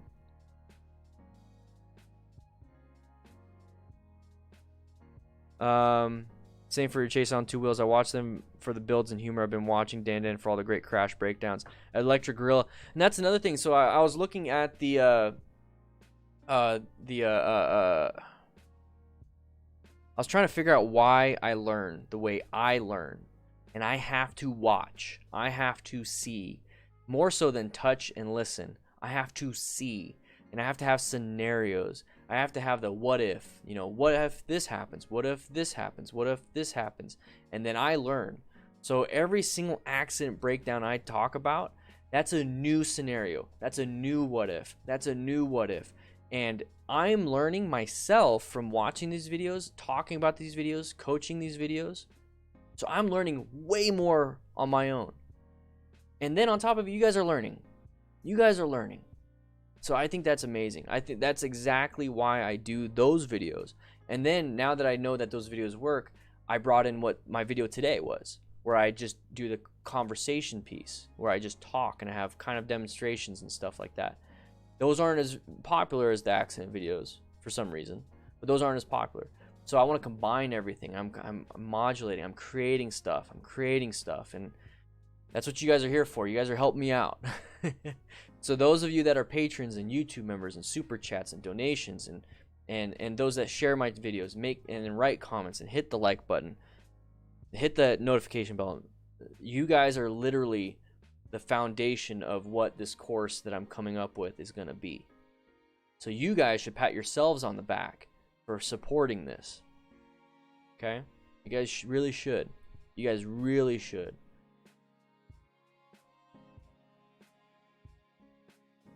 So let's see. You got here, but congrats. Just got here, but congrats. I also like the new risk education today. Awesome, Riho. Next Tuesday night, I'm starting my 1,200 mile ride to Texas and back the next day. 5 days, 2,600 miles. Meet me in Texas. Oh, dude, I would love to, but I got the DGR, man. I got the DGR. I think Yami Noob's having a Patreon meetup in Texas this week. I think Saturday.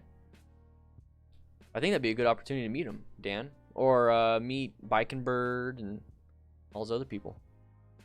There's a reason why I watch more than one motorcycle channel, to get the most info and different perspectives. Exactly, Crystal. Exactly. I'm going to reiterate that for everybody that Crystal said.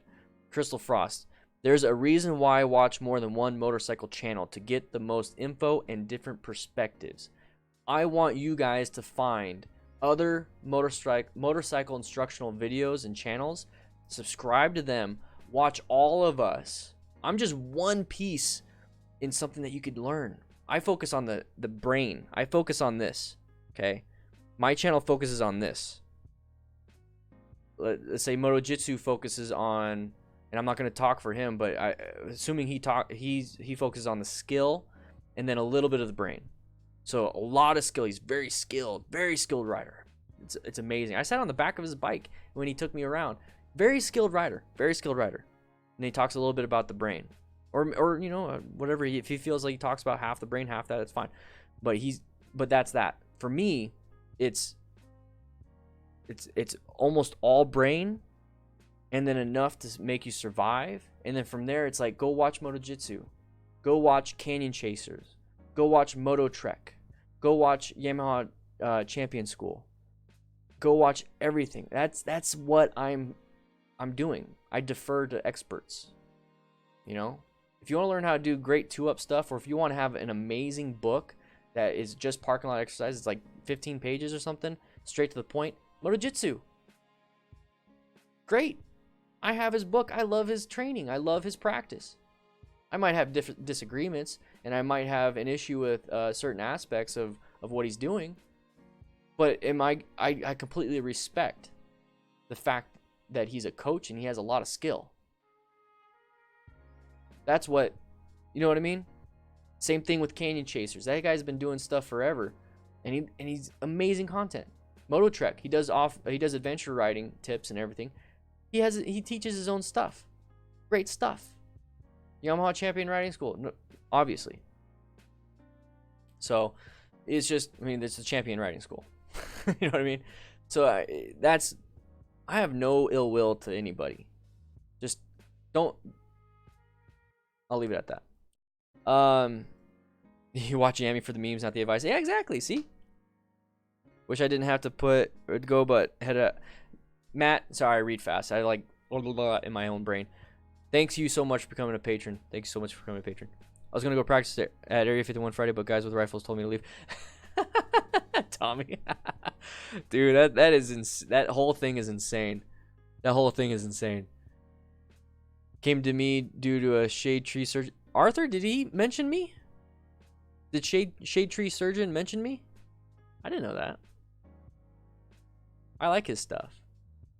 I like how his titles and stuff are like, Harley sucks, and then he talks about why, but then he talks about the pros and cons. And that's kind of what Yami Noob did when he said the MSF training sucks or something like that. His title was like the MSF sucks, and somebody messaged me like, hey, what do you think about this? He said the MSF sucks, and I looked at the video and I watched the full thing, and I'm like, that's just the title. The title says the MSF sucks or whatever, and he talks about how it's not good enough to like really get you going. I mean, it's only 2 days, but then it's also like all we have, and it's good enough to get you going in 2 days. It's good, but it's not good enough. That's kind of what he was doing with his video, and I even wrote, as an MSF rider coach, I 100% agree with this, and that's what I kind of been talking about with my own program that I want to develop, is I don't think it's enough. I think all the classes the MSF does offer is enough. All the classes. But that's all the classes. I want to do what all the classes do, and then talk about theory. I want to do this, I want to do this, I want to do this. I want to do it all. You know? So that's kind of what I want to talk about. You know what I mean? Exactly, Electric, really. 13 bike-centric video channels and still haven't got my bike. That's what I did. Not for the bike, but like when I do woodworking. Like I also do woodworking. I have a garage full of woodworking tools. Not the best. Not do it with Dan style. You know what I mean? He has some great shit. You know what I'm saying? But like anything, like when I'm focusing on how to edit, like this whole screen you guys are watching, where how did I make the video sit in this little thing like this right here? So let's do the Patreon count. So like, how do I make the Patreon count do this? How do I do that? You know what I mean? It's on my face now. So how do I do all those things? How do I create that?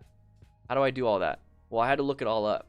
So that's what I want you guys to do. It's like you guys are wanting to get into motorcycling. Subscribe to as many channels as possible. Learn from as many people as possible. Take what you can get from those people. Discard what is useless. And then apply it to your life. That is the whole what went right, what went wrong. How can we use that information for ourselves? That's it. Do it. It's black magic. Oh no. What's going on?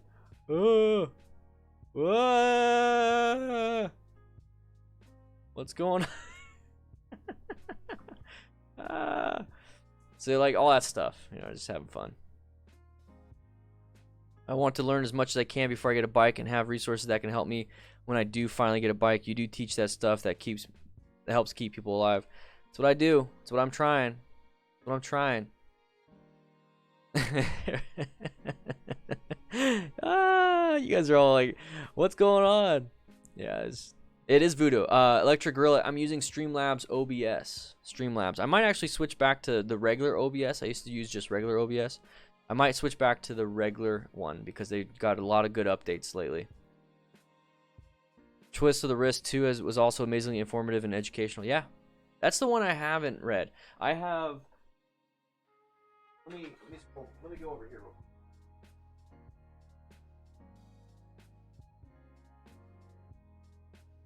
Here's all my books. I've moved my room around quite a bit lately. But yeah, Total Control. I actually gave this one away, or I gave one away. I think Dan, you got it, right? Dan Shea, you got it. You won it. It was part of a giveaway, so I got the giveaway. This month's giveaway is a rock form. I got another one, so I already gave one. Or Road Wrangler from Discord already won one, so I got one right here, and then I got, well, I'll show you. I got two of them. So one of them's going to him, and another one's going to this month's winner. But I gave you mine, Dan. I know I gave you a new one, and then this is my old one. I also have a police rider's handbook that I was reading. I have a bunch of ebooks that I'm reading, and I just wish I had more time to focus on that. Adam Sandoval has a book? Dan, he has a book? Inside My Helmet. I absolutely love that title. Dude. Let me look it up. Let's look it up. So here's my website. Little plug. Adam Sandoval. Inside My Helmet. Absolutely love that.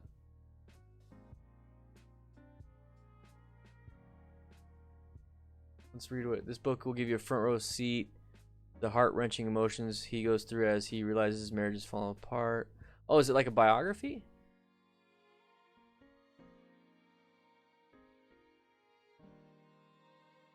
Is it a biography?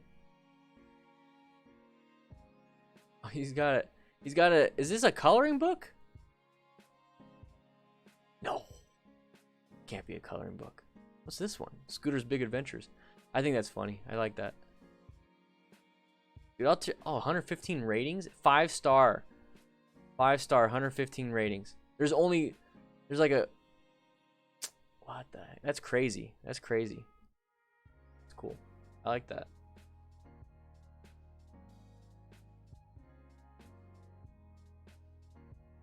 Yeah, Enigma. There's just way too much stuff that is not helpful. 16411. I never rode. I'm having trouble finding a bike that is short and light enough for me. I thought okay. Cheyenne. My wife is 4'10". My wife is 4'10", and it really matters about the inseam. So like your legs. Like for men, we buy pants that are 30 or 32 40. You know. It's one of them's the inseam length in inches. So when you find a seat for a bike and it's like 25 inches, 30 inches, that's kind of give you a reference. So for 411, the SG250 Cafe Racer, that's a great bike. The Kawasaki Z125, that's actually a tall bike. My wife sat on the Grom. They're about the same. And I think she sat on the Z125. And it's actually really tall. It's a small bike, but it's actually kind of tall. So what we got was a Honda Rebel 500. So you might get a Honda Rebel 300, 500, or anything like that, or a TU 250, a GZ 250, something like that. You can get away with that, and they're shorter bikes. Jack, it didn't go well. Yeah, Honda Rebel, and she can flat foot it. Oh, somebody already answered it. Crystal, thank you so much. Love the community, guys. Thank you so much.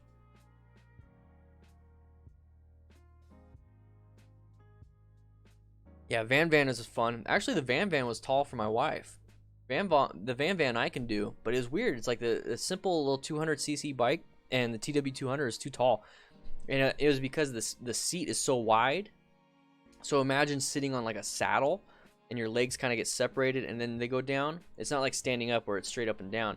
So the seat on some bikes are super wide. So if that's a problem for you, for anybody that's short, say you can't put your feet down, and take a look at your seat. There might be seats that have shaved on sides, so it's more of a like a V instead of like a flat and then like a square down. That might help you out. I'd rather shave down my seat or get a different seat than mess with my suspension to lower it. He was on his tour, all HD dealers in the US. Yeah, I mean, with that title and kind of with the description of, you know, his life falling apart, you know, inside his head, I bet you visiting and having the goal of visiting all the dealerships was the purpose he needed at that time. You know what I mean? When Tommy, you and I talked about, I don't know if you're still in here, but we talked about purpose and everything with mental health, especially men. Let's see. Do you have a video on group riding and hand signals? Yeah, I do. Angela, I do. Hopefully you're still here. Let me find it for you. I actually have a video specifically only on hand signals. The group riding video I did was back in 2017. So still good, but I prefer the hand signal one. And then I'm going to recreate a group riding one. Thank you, Crystal. I really appreciate that. Let me go find this video for you. And signals. 16 of them. This was April 8th that I created this. And I created the hand signals video from the perspective of somebody behind me. So I put the camera behind me, and I'm sitting there, and I do the hand signals. Hand signals. In fact, I should probably make that video on the DDFM crew website. I might remake it so that it goes on the website.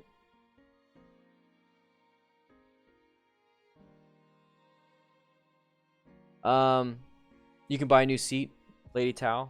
It's always good. It's always good to see you. It's always good to see you. Thank you for all the support. Hopefully the truck is still running hot. You know what I mean? Just bought a Royal Enfield Himalayan. You had a GMC Canyon, right? It's a great truck. Awesome tips and tricks. You're welcome, Nathan. I got bigger boots to help me flat foot my bike. Yeah, I might need my boots. I gotta buy new boots, guys.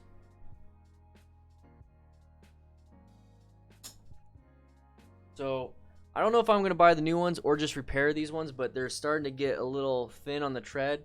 But yeah, it came apart in class. So I mean, it's getting low. These have about 35,000 miles on them.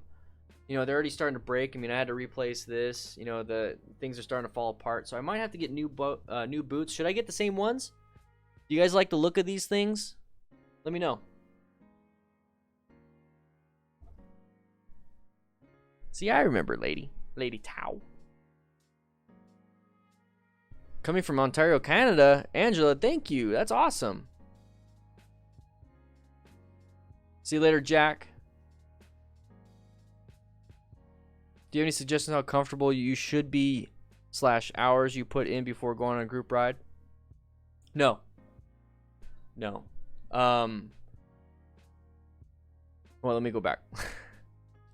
You don't have to be 100% comfortable, because it's going to be the first time you do something, it's going to be uncomfortable. So you're going to be uncomfortable no matter what. It's who you're doing it with then. Because remember, if you're comfortable in your own skills but just not comfortable going in a group, then you're comfortable with how you ride. The uncomfortable part comes with the other people. So if you're riding with other people that don't take your nervousness or how uncomfortable you are to heart, and they're just like, screw it, we're just gonna ride and you got to keep up, those are the people you don't want to be with. So if you are just starting to ride and you've just got comfortable, then if you find somebody that will mentor you and show you the ropes of how to do group riding, and then you find all you need is one more person. You need 3 people for a group ride. Or actually, yeah, 3 people for a group ride if you sit in the back. So that means you got somebody over here and over here staggered. So if you can find a group that will help mentor you, then you should be fine within, let's say 2 days worth of hours. So like 20 plus hours, 20 hours of work. Okay. So as long as you're comfortable on your rides, the hard part is finding a mentor. So for me, my wife, she has never been in a group ride, but I've shown her group riding skills and kind of getting her used to that. You have to find the right people. You really have to find the right people. I saw a rider with his blinker on, wanted to stick my hand out window and give him the blinker signal. Yeah. Time to do a couple boot reviews for us. Exactly. So Get Lowered Cycles has been amazing. So I have a helmet over on the seat over there. You can barely see it, if you can see it at all. It's on the chair. It's the Belt SRT helmet. I'm still reviewing it. I'm about to finish the review of it with my own impressions, and I'll do a video of it. But I really want to work with them to maybe get a jacket my way, some gloves my way, and do the same thing for you guys. You know, just do some reviews. Yeah, they do match the desert landscape. They really do. Lima proof for 5 weeks in traffic there was crazy. I wouldn't drive a car there, let alone a bike. Yeah, make sure you let the group know it's your first time. They will hopefully help you out. Oh, Robert, yeah. So new sole. Maybe I should just get new soles on the bike, yeah, or on the boots. Yeah, that's a good idea. You're welcome to Tile. Sorry. Anyone in LA over there? Yeah, and that brings up a good point with the Discord, guys. The Discord is absolutely free. And I'm not ending the stream yet, so I'm not ending the stream. I'm just putting it over here. The Discord's absolutely free, and we have people constantly chit-chatting. So this is what I was like unboxing this today on live stream. I said that at 12:07 p.m. So if you want to know more before things happen, there you go. But we have a bunch of stuff. Okay, we have a bunch of people that would help out. Okay, So T-Lie. All right, T-Lie. They would help out. They definitely will help out, and I'm pretty sure there's a lot of people here that are in LA. So if you want to chat for free, it's free. It's absolutely free. Join the Discord. That's the link to the Discord, and check it out. So Jose Vera, is lane splitting still legal in California today? So I've been getting a lot of feedback when it came to my lane splitting crash analysis, because I made the comment of lane splitting is not legal or illegal in California. That is still true. Okay, it's not legal or illegal. The reason why I said it like that is because there's no law on the books saying it's legal. There's no law on the books saying it's illegal. And I understand some people are saying, well, if it's not in the books, it's not in the state legislator that says it's illegal, therefore it's legal. That's great. That's right. So there's the miscommunication there. There's nothing that says lane splitting in California is illegal. And I should leave it at that. I'm going to leave it at that from now on. In Utah, there is a law that says it is legal with guidelines. Since California doesn't have a law saying it's legal, nobody in California, no government entity in California can give out guidelines there, because it's not illegal or illegal. It's where we start getting that issue. In Utah, the reason why you see the Utah lane filtering, lane splitting guidelines is because it is legal, and that is what you have to follow. So in California, you don't have to follow anything. You can go 100 miles an hour above speed limit, and you won't get ticketed for lane splitting. You'll probably get ticketed for speeding or unsafe lane changes. But there's nothing in there that says you can't lane split. That's the problem. I think there's a problem with that. So that's it's such a weird thing, but you can lane filter if you do it safely. And I would say, if you're in California, everybody, if you're in California, I would follow the Utah guidelines for lane splitting. Okay. And if you get separated because you don't, yeah, Crystal with the answers, awesome. No problem, Arthur. Plan seriously, ride by yourself until you get your skills up. It's kind of like what I was talking about with the brain power. You guys are all, let's say you're a brand new rider. Everybody's brand new rider. So you're using all your brain power, 100% of your brain to figure out, okay, I have to shift, I have to pull in the clutch, I got to marry the clutch and the RPMs with the throttle, and now I got to focus on braking, but I got to make sure I don't brake too hard. I got to progressively brake pressure. I got to all these things. Your brain is just overwhelmed. And then before you know it, with years, or not years, but with experience, it could be a week or 2 or 3 or 4 or 5, 10, whatever. You're like, okay. Now I'm not focused on that. When you get to that point where you're like, I'm not focused on this, add in group riding. And now when you start to group ride, you're like, okay, now I got to stay staggered. I got to stay 4 seconds behind the person in front of me, 2 seconds off stagger to this person. Make sure I know my hand signals. Did we do a pre-group ride meeting? Where are we going? What's going on? Why don't I have communication? That's when you get into the next step. Because now you're not focused on your skills. You're not focused on the clutch. You're not focused on braking. You're focused on that. So I would wait until you don't have to focus so much on your own skills and then add in group riding. There we go. Yes, lane splitting can be pretty safe with the proper mindset. Completely agree with that.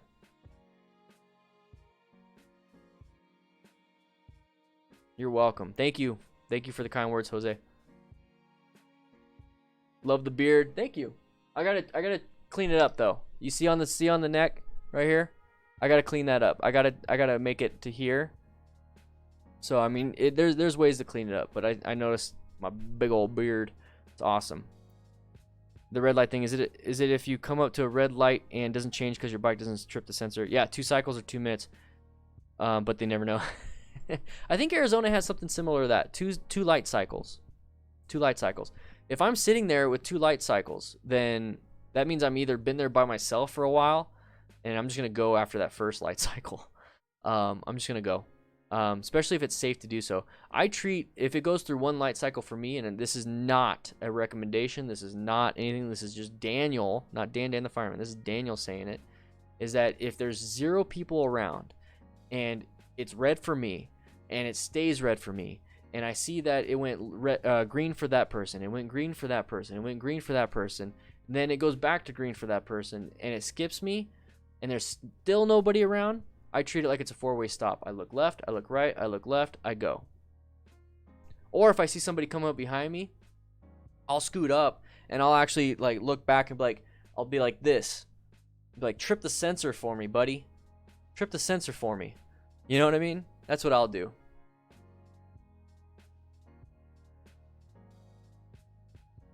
I'm back for a short time. Just thought of something. Is there an advantage for somebody that already knows how a manual transmission works when you switch to learning how to? Yes.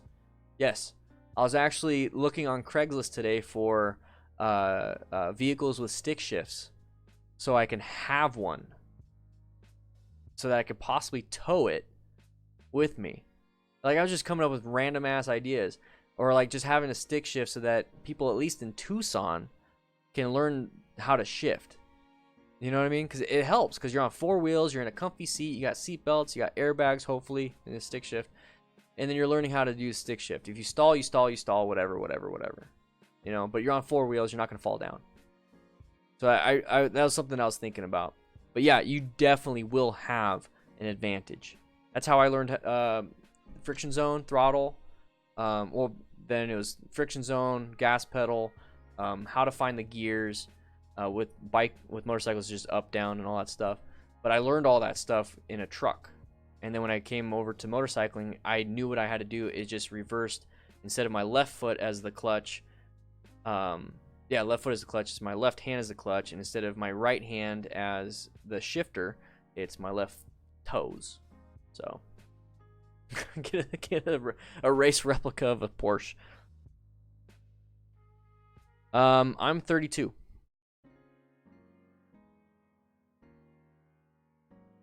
32? Yeah, I'm 32.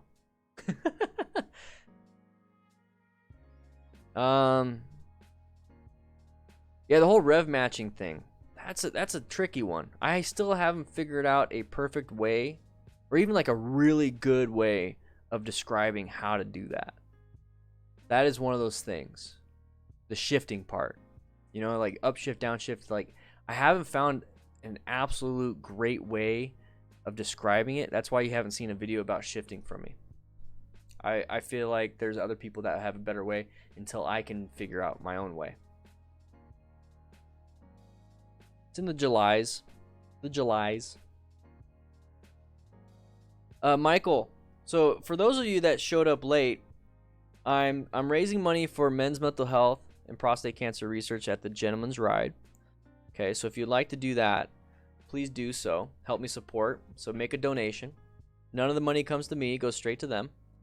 Oh, we got a donation. We got a donation. Let me go over here. We had a donation. I gotta shout you out. 1 second. Heather, thank you.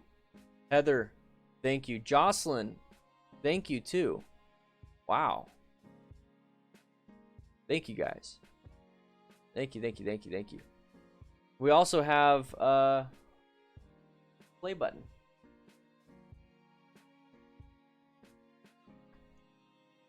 Presented to Dan the Fireman for passing 100,000 subscribers. Oh, you're a couple months older than me? That's awesome.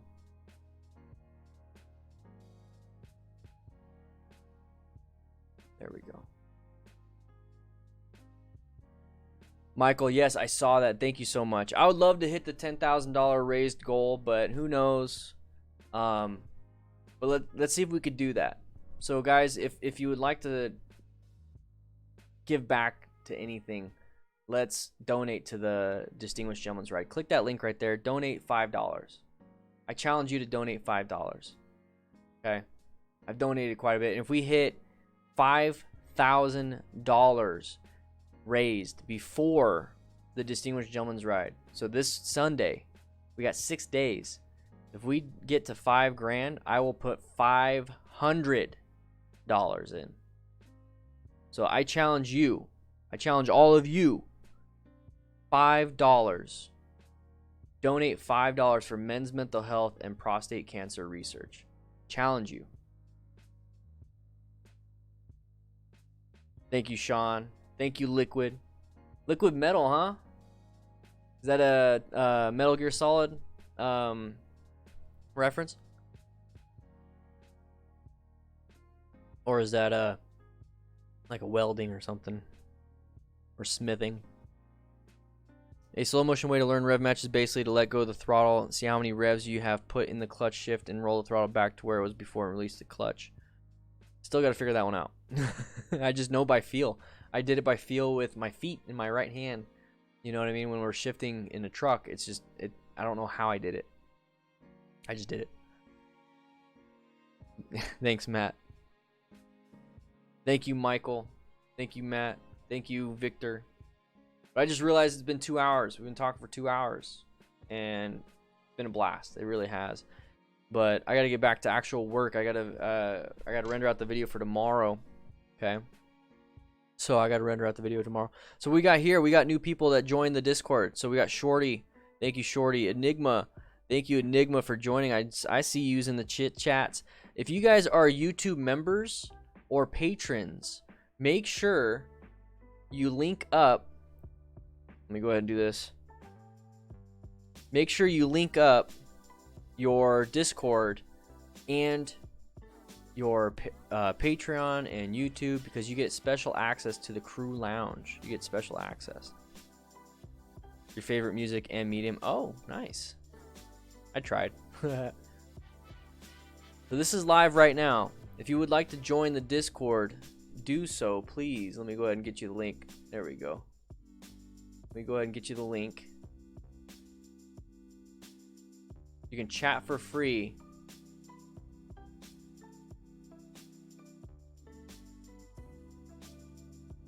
You can chat for free on the Discord, but if you're a YouTube member or patron, you get special perks when it comes to it. Thank you, Robert, for being here, man. You've been a huge support. You really have. Really have. I'm going to be giving Trina and Steve, the owners of Riders and MTC, a patch, and I'm going to say it came from you, man.